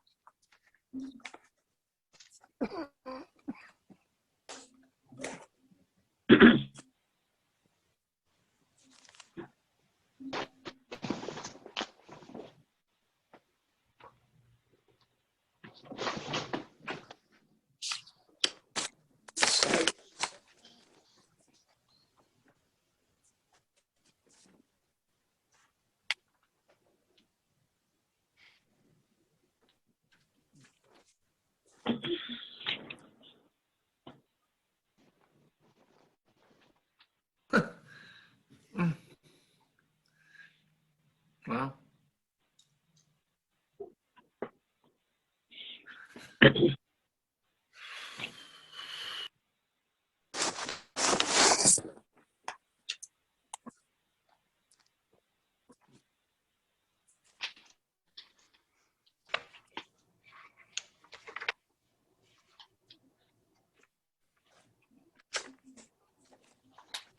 All right, Bill or John Rushke, do you remember what the variances were for the garage, other than the height variance and the fact that it's in the front yard? Mr. Carriaga, you talked earlier about variances attributable to the garage. I think there's a few more. Can you go back in your testimony on that? I believe the only two with regard to the garage are the garage in the front yard and the height of the. It looks like all the other variances were associated with the two-story shed or whatever we're going to call it. And Oh, okay. Okay, I misunderstood. the other improvements that were done. All right, doesn't that bring us above the impervious coverage also? When you consider the garage as well? That contributes. The garage contributes to the coverage issue. Yes, the coverage. What's the hardship that the variance regarding the height solves?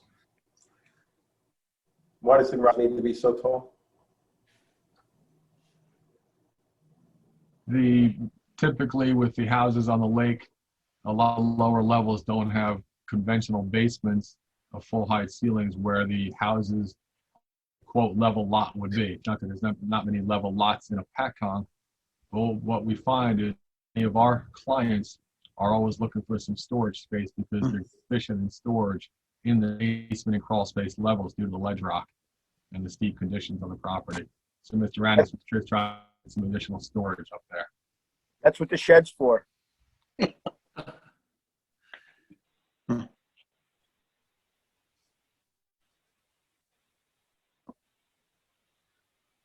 What's the height issue on this?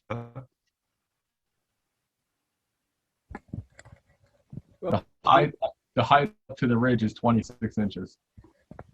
So what's the code, Bill? 18 feet. Make it 18 feet. And the garage, it's fine in the front yard. I mean, just about every lakefront house on Lake Hopatcong that has a garage, pretty much all of them are not a lake. So technically, they're almost all on the front yard. Mm-hmm. Exactly. I think the front yard is a non-starter. Don't even worry about it. It's the only access in. And I don't think it's a heavy lift to comply with the height. It's not already built, is it? No. Oh, just thinking. Everything else is not performance. I wasn't sure. Right. The hardship situation, if I can speak, guys, the hardship situation with the height issue is that the garage is built into a steep slope, and the calculation that is used to determine the height is based on the average of the four corners. So really from the roadside, it's not as tall as it sounds. Is that right, Bill Donegan? Yes, he's absolutely right. I mean, on the high side, it's going to work on the road side, it will work to your advantage. On the lake side of the garage, it's going to work to your disadvantage. So probably works out to be an average. But But yes, it's not a perfectly flat piece of property, and we are working with an average. Bill, are we up against the height of the land use board versus construction code? What is the construction code height? I'm not aware of one for that. On Yeah, that's not regulated under the building codes, it's just zoning. Okay. So- I thought we were getting into that. Okay. No, for So then the hardship, accessory structures, really once they're governed once they hit 100 square feet. If they're less than 100 square Okay. feet, they're not part of the New Jersey International Building Code. So that Okay. may be the number Okay. that you're thinking of. And then you need, once it's over 100 feet, you need full structural support all the way around the foundation. Right. Right. Are you proposing any plumbing or electricity in the garage? There is electricity proposed in the garage for garage door openers and just some lighting to be able to get in and out. Right. How about plumbing? These plans have no proposed plumbing. Mr. Rannis, I don't believe you mentioned anything about plumbing. No, at this point, we didn't have plans for plumbing. Okay. The upper level of the garage going to be just for storage? Yes, only for storage. No finished walls, no finished walls at all? No drywall, no nothing? And I've got no plans for insulation even. At this point, it's just dry space for storage. I've moved out of a much larger house and I have a lot of family heirlooms. I've got nowhere to put them. My concern is on and next development. It's clear on this property. I mean, I can say I don't see examples of it, so I do have concern for it. Duncan, your concerns are well-founded, but Mr. Annis has only been there for is it 3 years now, Mark? And what are we doing? No, I'm just saying that a lot of the conditions were pre-existing his ownership of the property. So that's Well, the. I think we've already gone over that that's no excuse. That doesn't mean anything. No, it is not an excuse. I'm just saying that it's not all attributable to Mr. Annis, that's all. No, that's some prior and you have some new. That's correct. Present under prior ownership and maybe even under prior ownership from Robinson. let's get back to the garage. What's the ceiling height in the storage area? 8 foot 2 inches. Oh, she just read that off? 8 foot 2 inches. That's correct. 8 foot 2 inches up to the underside of the ridge upstairs, because So the if it's sides are storage, lower. so if it's storage, why don't you make it 6 foot 11 inches?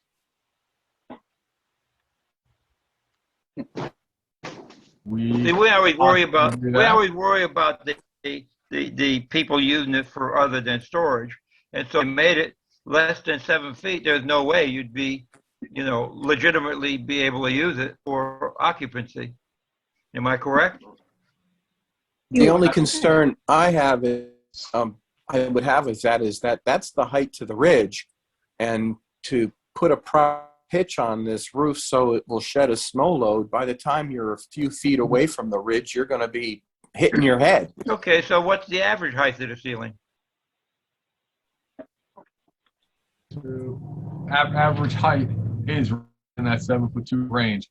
8 foot 2 to the ridge, 6 foot 2 out at the outside walls, and then where the roof bends, it's just about that middle height there.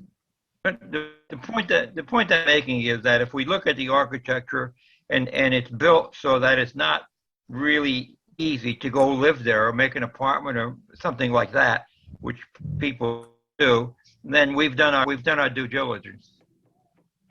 Well, we can put a condition in that there'll be no heat, there'll be no plumbing, those things that would be expected. Properly, you kind of eliminate that, and reconfiguring this ceiling, the roof, to shed snow isn't exactly a brain thought. This is a giant volume structure. I don't see the hardship in making the structure lower and less to make it into a residence. Okay. Which I see.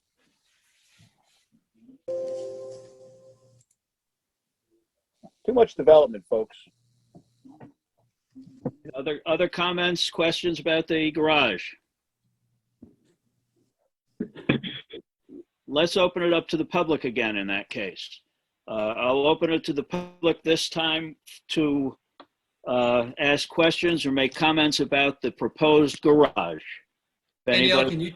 Yeah, thank you, Danielle. Okay, let's start with Mr. Lejoy again. Mr. Lejoy, you're muted. There we go. Okay, I think I'm good. Thank you. Hey, Joy, you're still under oath, of course. Yes.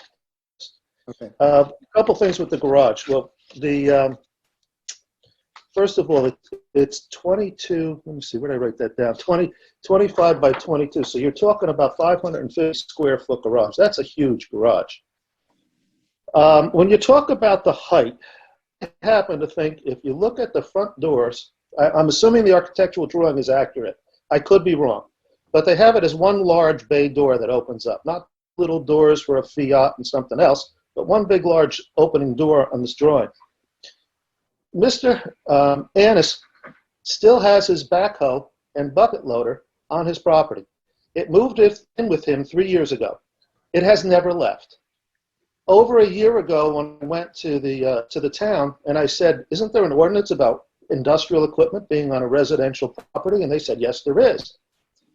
And they said he can keep it there if he's using it to do a job, but then it has to go. He has not done 3 years worth of work on his property using a backhoe.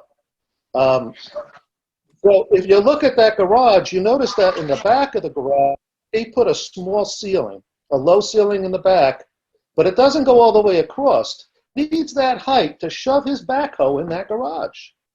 That's what that garage is all about. He's having a love affair with his backhoe. He doesn't want it to leave the property, and it's not right. He owns a company that digs up. I think his company is removing wells, oil tanks and such. He should have industrial property somewhere else where he stores equipment. That backhoe, no matter how much he loves it, that backhoe should not be there. And every time I drive to my property, I shouldn't have to look at it or look out my window and see this commercial equipment. So I believe. Clarify one item on that, please. I'm sorry? I just would like to clarify one item just to make sure we're all looking at the same thing. Sure. Where you mentioned about a different height at the back of the garage. By any chance, are you looking at the dotted line in front of the garage door? I'm wondering what you see that looks like not a whole I can't pull the document up for you, but if you look at your artistic drawing of the garage and it's where the plan is and where the stairs go up from the back of the building. Correct. And the stairs go up to the loft where he says he wants to use for storage. That's correct. And then it ends halfway across the structure. So he has adequate height. No, there's nothing that dictates that ending at the structure. There's columns and a girder at the midline of that, and then there's a dotted line that represents the overhead door when it's in the upright position. And again, your concerns, I have no issues with your concerns at all. I just wanted to clarify that these drawings show. What is the height of that garage door? That's a 7-foot garage door. 7 foot, thank you. Because that ceiling height's only 7 foot 6 inches at the low level. That's a flat ceiling in there. And that's at the back. No, that's the whole ceiling. That doesn't look what your drawing said. Now, maybe I read it wrong, but your drawings show a bifurcation of that second floor. It does not show it going the entire length. Which drawing? Are you looking at the first floor or the second? Just so I can follow along, sir. The second floor. The second floor shows a line, and it has a note that says ridge above, showing the high part, because we have to come up the stairs at the high part of the ridge. But there's no break in the floor on either side. And again, I just wanted to clarify the drawings, not to dispute any of your concerns. We're here to listen to everything. Hey, thank you. But it's a flat ceiling. There's no tall vehicles getting in that space. All right. So then the other question is, it's enormous, and he's over the amount of space that he's supposed to build on, and I just can't see it. Excuse me a minute.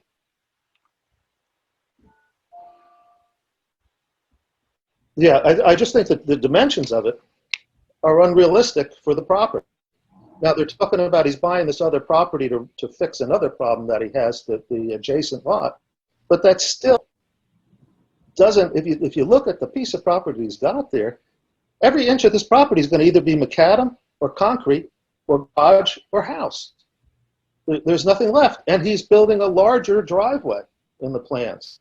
It's just, it's incredibly large. Listen, if the man wanted to build a one-car garage with a 16-foot ceiling roof or a 14-foot roof, I wouldn't be complaining about that. He wants to put his car on the cover, that's not a problem. That's not what this structure is intended for.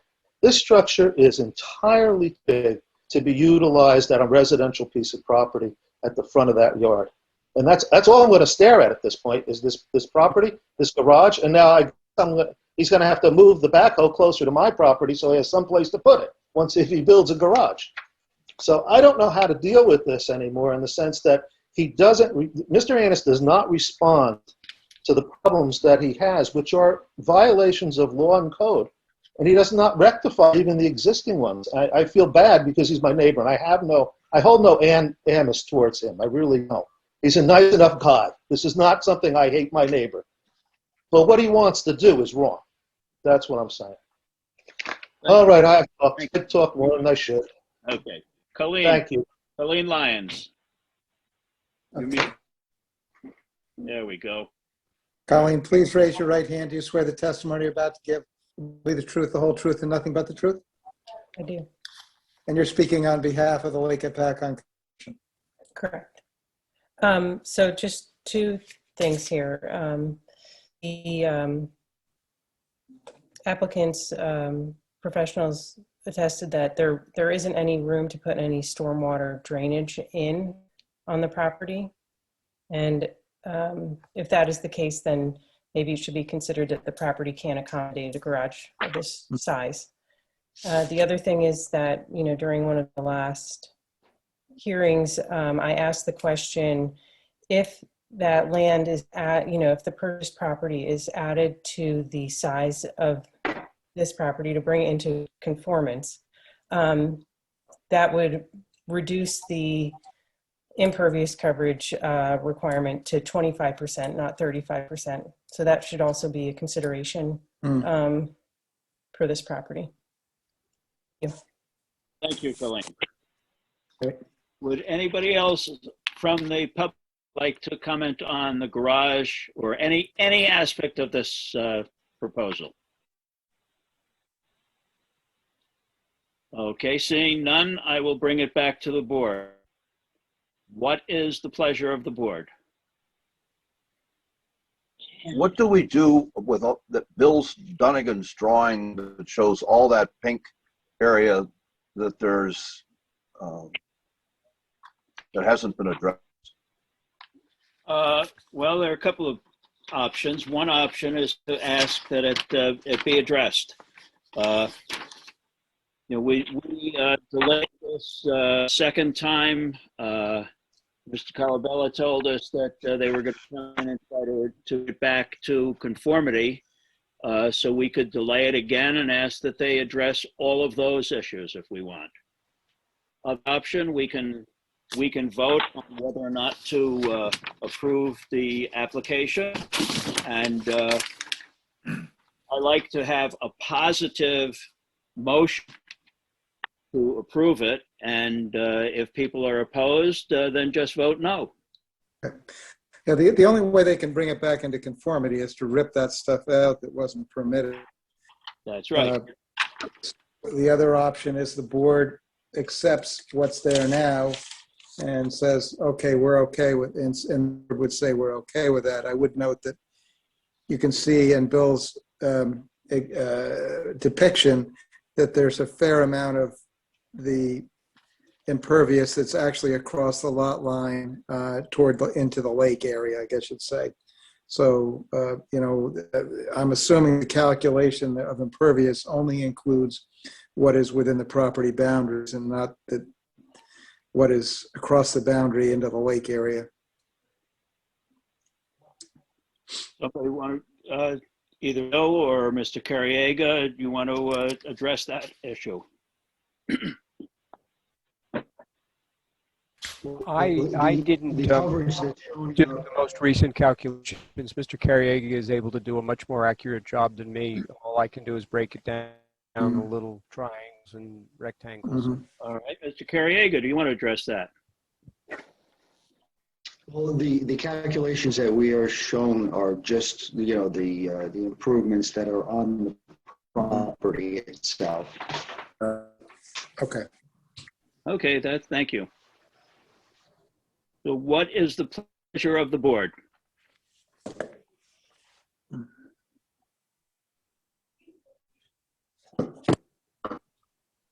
Okay, we have nothing. Let's go back to Mr. Colabella and Mr. Annis. Do you have any suggestions? Well, I think at this point, it's clear that the board is not satisfied with the plan. It's clear that there are a multitude of issues which board feels need to be addressed. If the board would give us an opportunity to consult again with Mr. Carriega and Mr. Gates, and perhaps in conjunction with some more discussions with Mr. Rushke, perhaps we commit a plan that would be more palatable to the board. I certainly sense there's a great deal of resistance, everything from indicating that the solarium is intended to just basically, shield this shed and make part of the house, to having to deal with what appears to be, 15 years or more of improvements being made to this property without permits. And I've discussed this with Mr. Annis, and Mr. Carriega has been frank as well with Mr. Annis that there's a lot of issues with the property. He, as indicated in the last meeting, he's interested in bringing this property into conformity, but it costs a lot of money, of course, and there's a limitation on what he's going to be able to do. And certainly, in the end, the hope he doesn't just have to just tear down the shed and rip up all the patios and all the accessory structures and just basically live there and be afraid to come before the board, because it seems like, and rightfully so, he's attacked. So you don't want to set a precedent where people are afraid to come before the board, because every time they make a move, he bought the property 3 years ago, and he's got problems that pre-existed his ownership. And did he buy it knowing that all these pre-existing problems there? Probably not. Did he have an obligation to do some diligence and find out by going to the municipality and doing an open public records and seeing what was there and comparing it, and maybe getting an engineer to do some due diligence for him? I mean, normally you do that with a commercial site, but with a residential site, you don't do that. He wanted to live on Lake Hopatcong. He moved up here. He's on the lake. He's trying to make improvements, and he's trying to do the right thing. So if at this point the board's inclined, some more time would likely be helpful. Maybe scaling it down, maybe addressing these issues, maybe bagging the whole thing. I mean, maybe just have to rip it all down and that's it. And that's, it's a sad state if that's what he has to do, because he should be able to do something. Well, I like to point out as much as I can that this board has a history of and is committed to working with people, not against people. I know. In that vein, we have meetings in May on the 4th and 18th. Would one of those meetings work in terms of your meeting with Mr. Rushke and possibly Mr. Donegan? And yeah, well, Can I ask a question real quick? By any chance, Sure. and I don't know if it's possible or not, I know sometimes in meetings we can get a 2-minute recess, quick conversation between the attorney, the applicant, the engineer. Would it be a possibility for a minute, 2-minute recess, or is that impossible? Why don't we have why don't we move on to the zoning? Bill, are you going to give us a zoning officer report at all? Yes, I do have one. Okay, let's move on to that, and then we'll back to this. Could we be put in a breakout room? Is that a possibility, Sure. Danielle? Sure. Ron can do that. Ron can do that. Thanks, Ron. Oh, Thank you for. Ron. And Alan, The first meeting in May is already full. The second meeting in May is pretty much full, which is why have the other discussion item on there for June.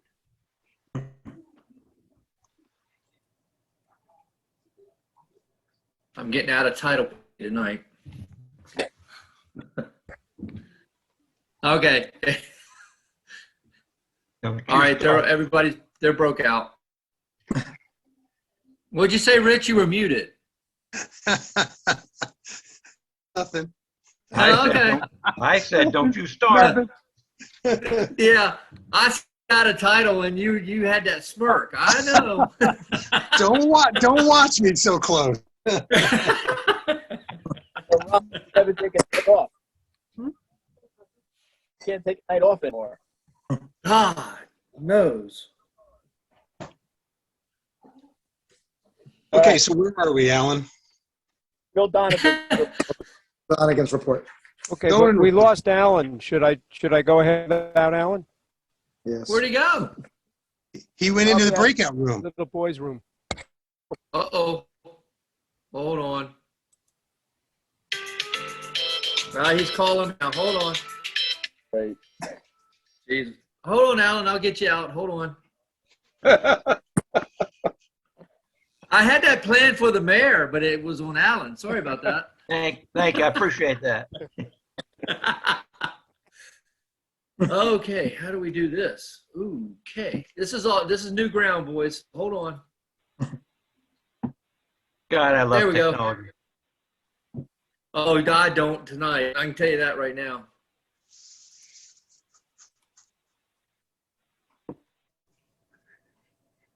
There we go. He should be coming back in. Oh, well, maybe not.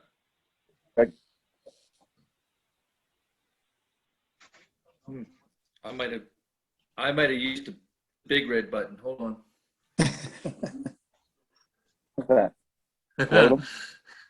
There are options.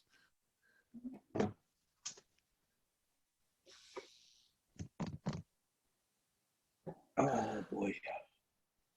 Hey, Alan, hey, go ahead and go back to the link and hook back in. I'll get you back in. Yeah. Okay, thank you.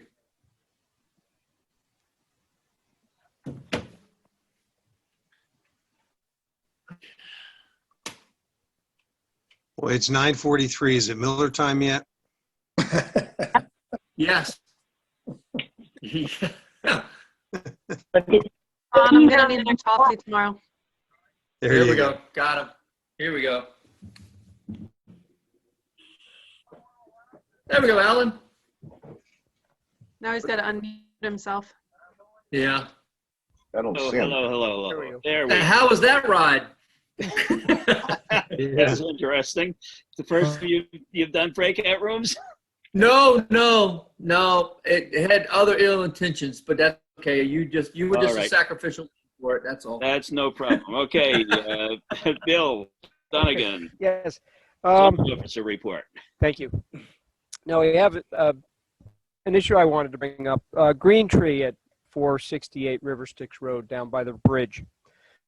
They've been having issues through the winter with people coming down and just helping themselves to the lake across their property. Matter of fact, they had some damage to some of their outdoor patio furniture. One of the ice fishermen actually turned one of the chairs into a sleigh to pull his stuff out on the ice. And what they would like to do is actually put in a fence with a gate on the ramp, because he's also had some issues with people actually coming in and using the ramp and parking their vehicle with the trailer in the parking area. And so at any rate, he came in and did a zoning permit to do this fence. He's talking about a 5-foot fence. And my issue is, and I would hope that maybe the board we could see what we could do about this, but the fence is a 5-foot high fence. And the issue is that we're only allowed a 4-foot high fence in a front yard setback. Now, I was over there on Friday with young Mr. Orr, and very basically took some pictures. Danielle may be able to put them up, but where this fence is going to be, it's down below the bridge, and so the reason for having no fence higher than 4 foot in front yard setback was purely for sight distance. There's a picture of young Mr. Hoare, and where it is where he intends to have the fence and gate, and you can see that it's probably 5-6 feet below the deck of the bridge. And then the previous picture actually is shows where that wall drops off, and that area when the lake comes a bit more, that's water, which is where the fence would be. So now technically it's probably a variance, but I was wondering what the board thought about this. I have no problem with it myself. I have a question though, Bill. If it was the ice fishermen who are going across the property and messing up the furniture, wouldn't they be able to do that just going across the ice? Yeah, That is nobody easy. could access from the lake, but I think, it's probably, wouldn't be surprised if historically some people are used to using this property. Okay. Yeah. There was a gate there. There was a gate there many years ago across that ramp. Yes, there was. So I don't think it's anything unusual. I think it's justifiable, and that keeps it safer too with their liability and, Yep. So you and I, Like- wasn't there a gate proposed in one of the earlier? Yes, as a matter of fact, you're absolutely correct. The site plan, the stamped approved, and every rendition plan that I could find actually showed a locking gate in this general area. Well, then that's the answer, I think. We just Yeah, absolutely. Yeah, That's just it. go ahead with it. Perfect. Thank you.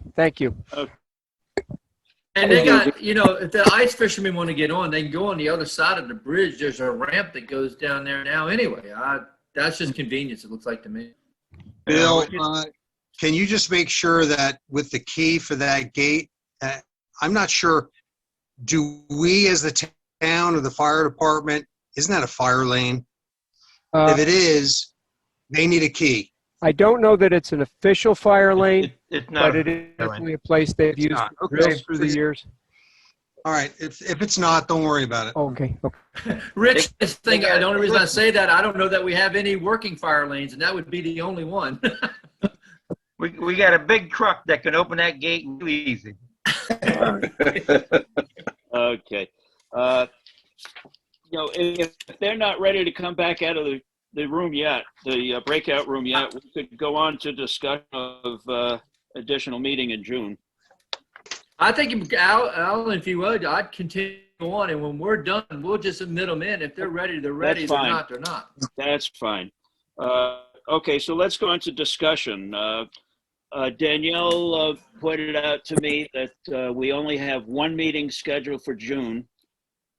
Normally, that's because of primary election, but the election shouldn't affect us at all this year. No. Everything being virtual. And we are becoming dated with these long meetings. So, And I think John Rushke can vouch for me when I forward quite a few applications the past 2 weeks for review. right. They're piling up. Yeah. So would somebody like to make a motion that we add an additional meeting on June 1st? Absolutely, yes. Is there a second? Danielle, Second. please. Mr. Bongiovanni? Yes. Mr. Duncan? yes. Mrs. Crock? Yes. Mr. Riley? Yeah. Mr. Tappan? Yes. Councilman Schindler? Yes. Mayor Ansis? Yes. Mr. Gilbert? Yes. Okay, so we will have a meeting on June 1st. So we'll have 2 meetings in May and 2 meetings in June. Yeah, good. Mr. Haggerty, I'll just write up a notice for that to have it published. Yes, yes, you'll have to publish the notice. Uh-huh. Okay. Okay, That's right. resolutions. Robert and Janine Shugan. Hearing date was March 16th, 2021. Motion is in order to approve the Shugan resolution authorizing construction of additions to a single-family home at 28 Hilltop Road, Block 50605, Lot 5. Make a motion. Second. Mr. Bongiovanni? Abstain. Mr. Duncan? Mrs. Crock? Yes. Mr. Riley? Yes. Mr. Tappan? Yes. Councilman Schindler? Yes. Mayor Francis? Yes. Mr. Gilbert? Abstain. Second, we have Matt Reskowitz, March 16, 2021 also. Motion is in order to approve the Reskowitz resolution permitting the construction of a single-family home on a vacant parcel at 3 and 5 Broadway, Block 30102, lots 10 and 11. Make the motion. Second. Second. Ms. Bongiovanni? Abstain. Mr. Duncan? Yes. Mrs. Crock? Yes. Mr. Riley? Yes. Mr. Tappan? Yes. Councilman Schindler? Yes. Mayor Francis? Yes. Mr. Gilbert? Yes. Correspondence. Letter from Dolan and Dolan dated April 7, 2021 concerning the former Hudson Maxim School property. Bill, do you want to tell us what this legalese means? Well, there's been some, obviously, there's been a fair amount of activity in regard to the Hudson Maxim School and potential uses of the school building. And those uses have to be consistent with our redevelopment plan designation. Otherwise, you know, they would have to come in for a use variance. I think that's the tenor of it. So, yeah, and I don't know whether we've ever adopted specific zoning ordinance as we did with. We haven't. So I haven't. No, I have a draft plan. We should do that, though. I think that the idea was that we weren't going to do anything about zoning until somebody came in with a plan so that we could zone it appropriately. Wasn't that correct? Yeah, that was the discussion we had. We didn't want to do it. Are there things that we would not want? We might want to put in an ordinance so that it would be protective as to things that might not be desirable there. Well, I would personally like to see it being commercial and residential built up that way somehow. I mean, maybe someone would think something else, but I would like to see something like that. Well, that's what our redevelopment strategy is, really, isn't it? Yeah. Exactly. It's, you know. The problem is, I mean, you know, the school is done, and I think they've abandoned it, and we need to, you know, really think about, I guess, Bill, if or, you know, are you suggesting we write an ordinance like disallowing something? Well, if we write an ordinance allowing something, we've effectively written an ordinance disallowing something. So, you know, what's not permitted is prohibited. well, but see, the problem with commercial and residential is that the commercial stuff in the area hasn't sold at all. And That's on them, Alan. That's a business decision, not our decision. Well, but based on use and need. But if we're going to encourage the building of more commercial, knowing that the commercial that exists hasn't even been used, maybe that is on us. Well, it's self-regulating, really. Look at that's all supply and demand. Yeah. Look at what's come in. It's all been basically living habitat, you know, human habitat. Whether it's elderly, the disabled, the other ones that came in with the proposals, we still don't know who it's sold to. Well, I think the bottom line is we just need to discuss like the marketing plan. I mean, the marketing plan had some real suggestions, and I think we should stick with that direction. I mean, Ellen, if you're really strongly pushing, you know, just residential, okay, fine, that's one way. I think I'd like to just keep it open as a commercial or residential, mixed use, maybe, whatever. But you know, I would Well, we had some possible buyers come in before the auction with proposals. Oh. And we don't even know who bought this now. And we have no idea what they plan on doing with it. Why don't they come in and for a work session, just discuss things with us. Let us know what they would like to do, and then we can go from there. Well, I think, Robert, what was that?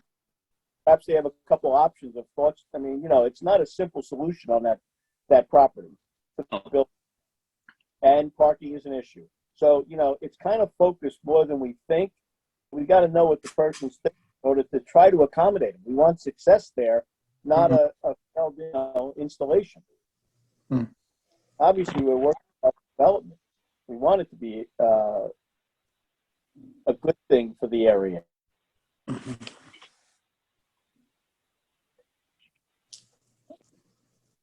Bill, where does that leave us?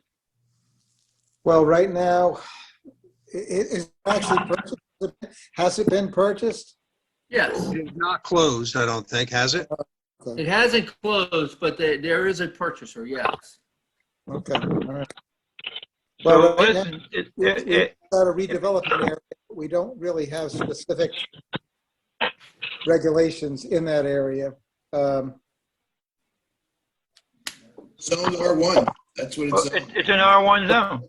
It's the R1 zone, so it's a residential. The school use is abandoned. Right. Right. So Bill, so I suppose it's after the fact, which is okay, but it is. You're right. It is still in the R1 zone, so it's regulated by the R1 zone right now. If it were me, I'd be in talking to the land use board personally, my opinion. But John's right. It is regulated by the R1 zone right now. It's the control mechanism. Hope somebody puts a hand out soon and comes in for a work session. This is what I'm thinking. How does the board feel about it? I think that's the best foot forward. Together. I would love for them to come in. It's the best way to plan for that area properly. Okay. Bill, have you been in touch with attorney at all? I've been in touch with a few attorneys. I don't know whether I've been in touch with the attorney for this particular buyer or not. I think I talked to 4 attorneys along the line, so I'm not sure which one this is. Okay. Mike, have you been in touch with anybody?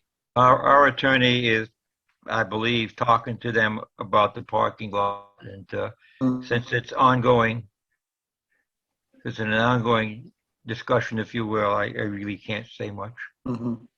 Well, we do have a permanent easement on that parking lot. It's yes, a deed I restriction. realize that, but what I'm looking for is somebody who can just reach out and suggest that they come in for a work session. I can try to do that. Okay, thank you.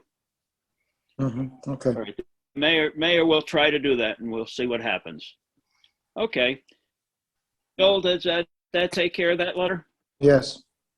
All right. No escrow refund bills. Should we pay the bills? Pay the bills. Mr. Bongiovanni? Yes. Mr. Duncan? Yes. Mrs. Crock? Yes. Mr. Riley? Yes. Mr. Tappan? Yes. Councilman Schindler? Yes. Mayor Francis? Yes. Mr. Gilbert? Yes. Okay, Ron, let's see if they're ready to come back in before we open the meeting to the public. Hell, let's just let them in. We'll catch them. We'll just Go let them ahead. in, and Let them in. there we go. Wherefore art thou, Romeo? Mr. Calabello, are you there? He's not in. He's muted.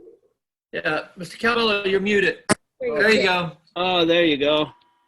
Would it be possible for us to come back? I think there's a meeting July 20th, which would give us an opportunity to hopefully meet with Mr. Rushke, really speak to Mr. Rushke and Mr. Donegan, and then Mr. Gates and myself and Mr. Carriega. And of course, Mr. Annis could regroup and reconfigure this plan. And the hope would be that perhaps Mr. LaJoy, if he's interested in having a discussion with us, we would invite him as well. Obviously, he's concerned about what's going on next door, and if it means reducing the size of the garage, we're certainly amenable to that. But we definitely want to present something that's palatable to the board, and realizing that there's a lot of issues here. So if the board would be inclined, we would like to perhaps come back during the July meeting. As a result of vacations and other issues, the June, I understand that the May meetings are off, according to Danielle, because they're packed. Right. So the June, there's some vacations coming up, and it looks like the week of July, I think July 20th is a meeting. Is that Yes, correct, there is. Danielle? So if we can get in on that date, the hope would be that we can further revise these plans and hopefully present something that would be acceptable. Okay, Danielle, let's check with you first. Do we have anything else scheduled for that time? Nope, July's wide open. Okay, would Alan. somebody like to make a motion? And in Alan, that motion, Alan, hold. Hold it. You opened up a new date for a meeting. You might want to let him know the new date that we just opened up for a meeting. There's nobody on. I think they well, need, it sounds like that's going to be, we opened a meeting for June 1st. Yeah, that was problematic. The month of June is bad with vacations between everybody, the professionals. June 1st too? Yeah. Yes. Okay. So July 20th, and in the motion, please indicate whether it should be with or without notice. Oh, boy. I think because of the nature of this one, with no. Absolutely. Absolutely. All right, who's somebody going to make the motion? Make a motion. Okay, the motion is to carry this to the July 20th meeting with notice. Mr. Do we have a Bongiovanni? second? Yes. I got a second. Mr. Duncan? Yes. Mrs. Crock? Yes. Mr. Ray? Oh, sorry, he's not here yet. Mr. Riley? Yes. Mr. Tappan? Yes. Councilman Schindler? Yes. Mayor Francis? He's There. muted. Mike, you're muted. Mike, you're muted. Yeah, I know. Yes. Mr. Gilbert? Yes. That's his bedtime. Okay. Tired today, man. All day. Okay, then that's taken care of. Chris, we'll see you on All July right. 20th All right. with Thank you. notice. Thank you very Board much. members. All right, let's open the meeting Thank to the you. public for questions or concerns about anything at all.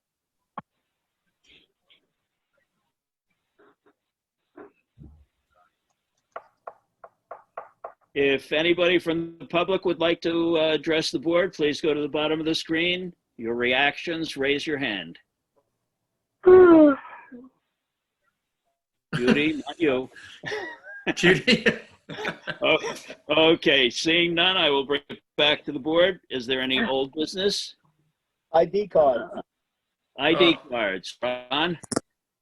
I'll get back to you. Okay. Any new business? Okay, Judy, you're on. Motion to adjourn and go to bed. Thank you. We are adjourned. Okay. Good night. Good night, everybody. Good night. Hi, everyone.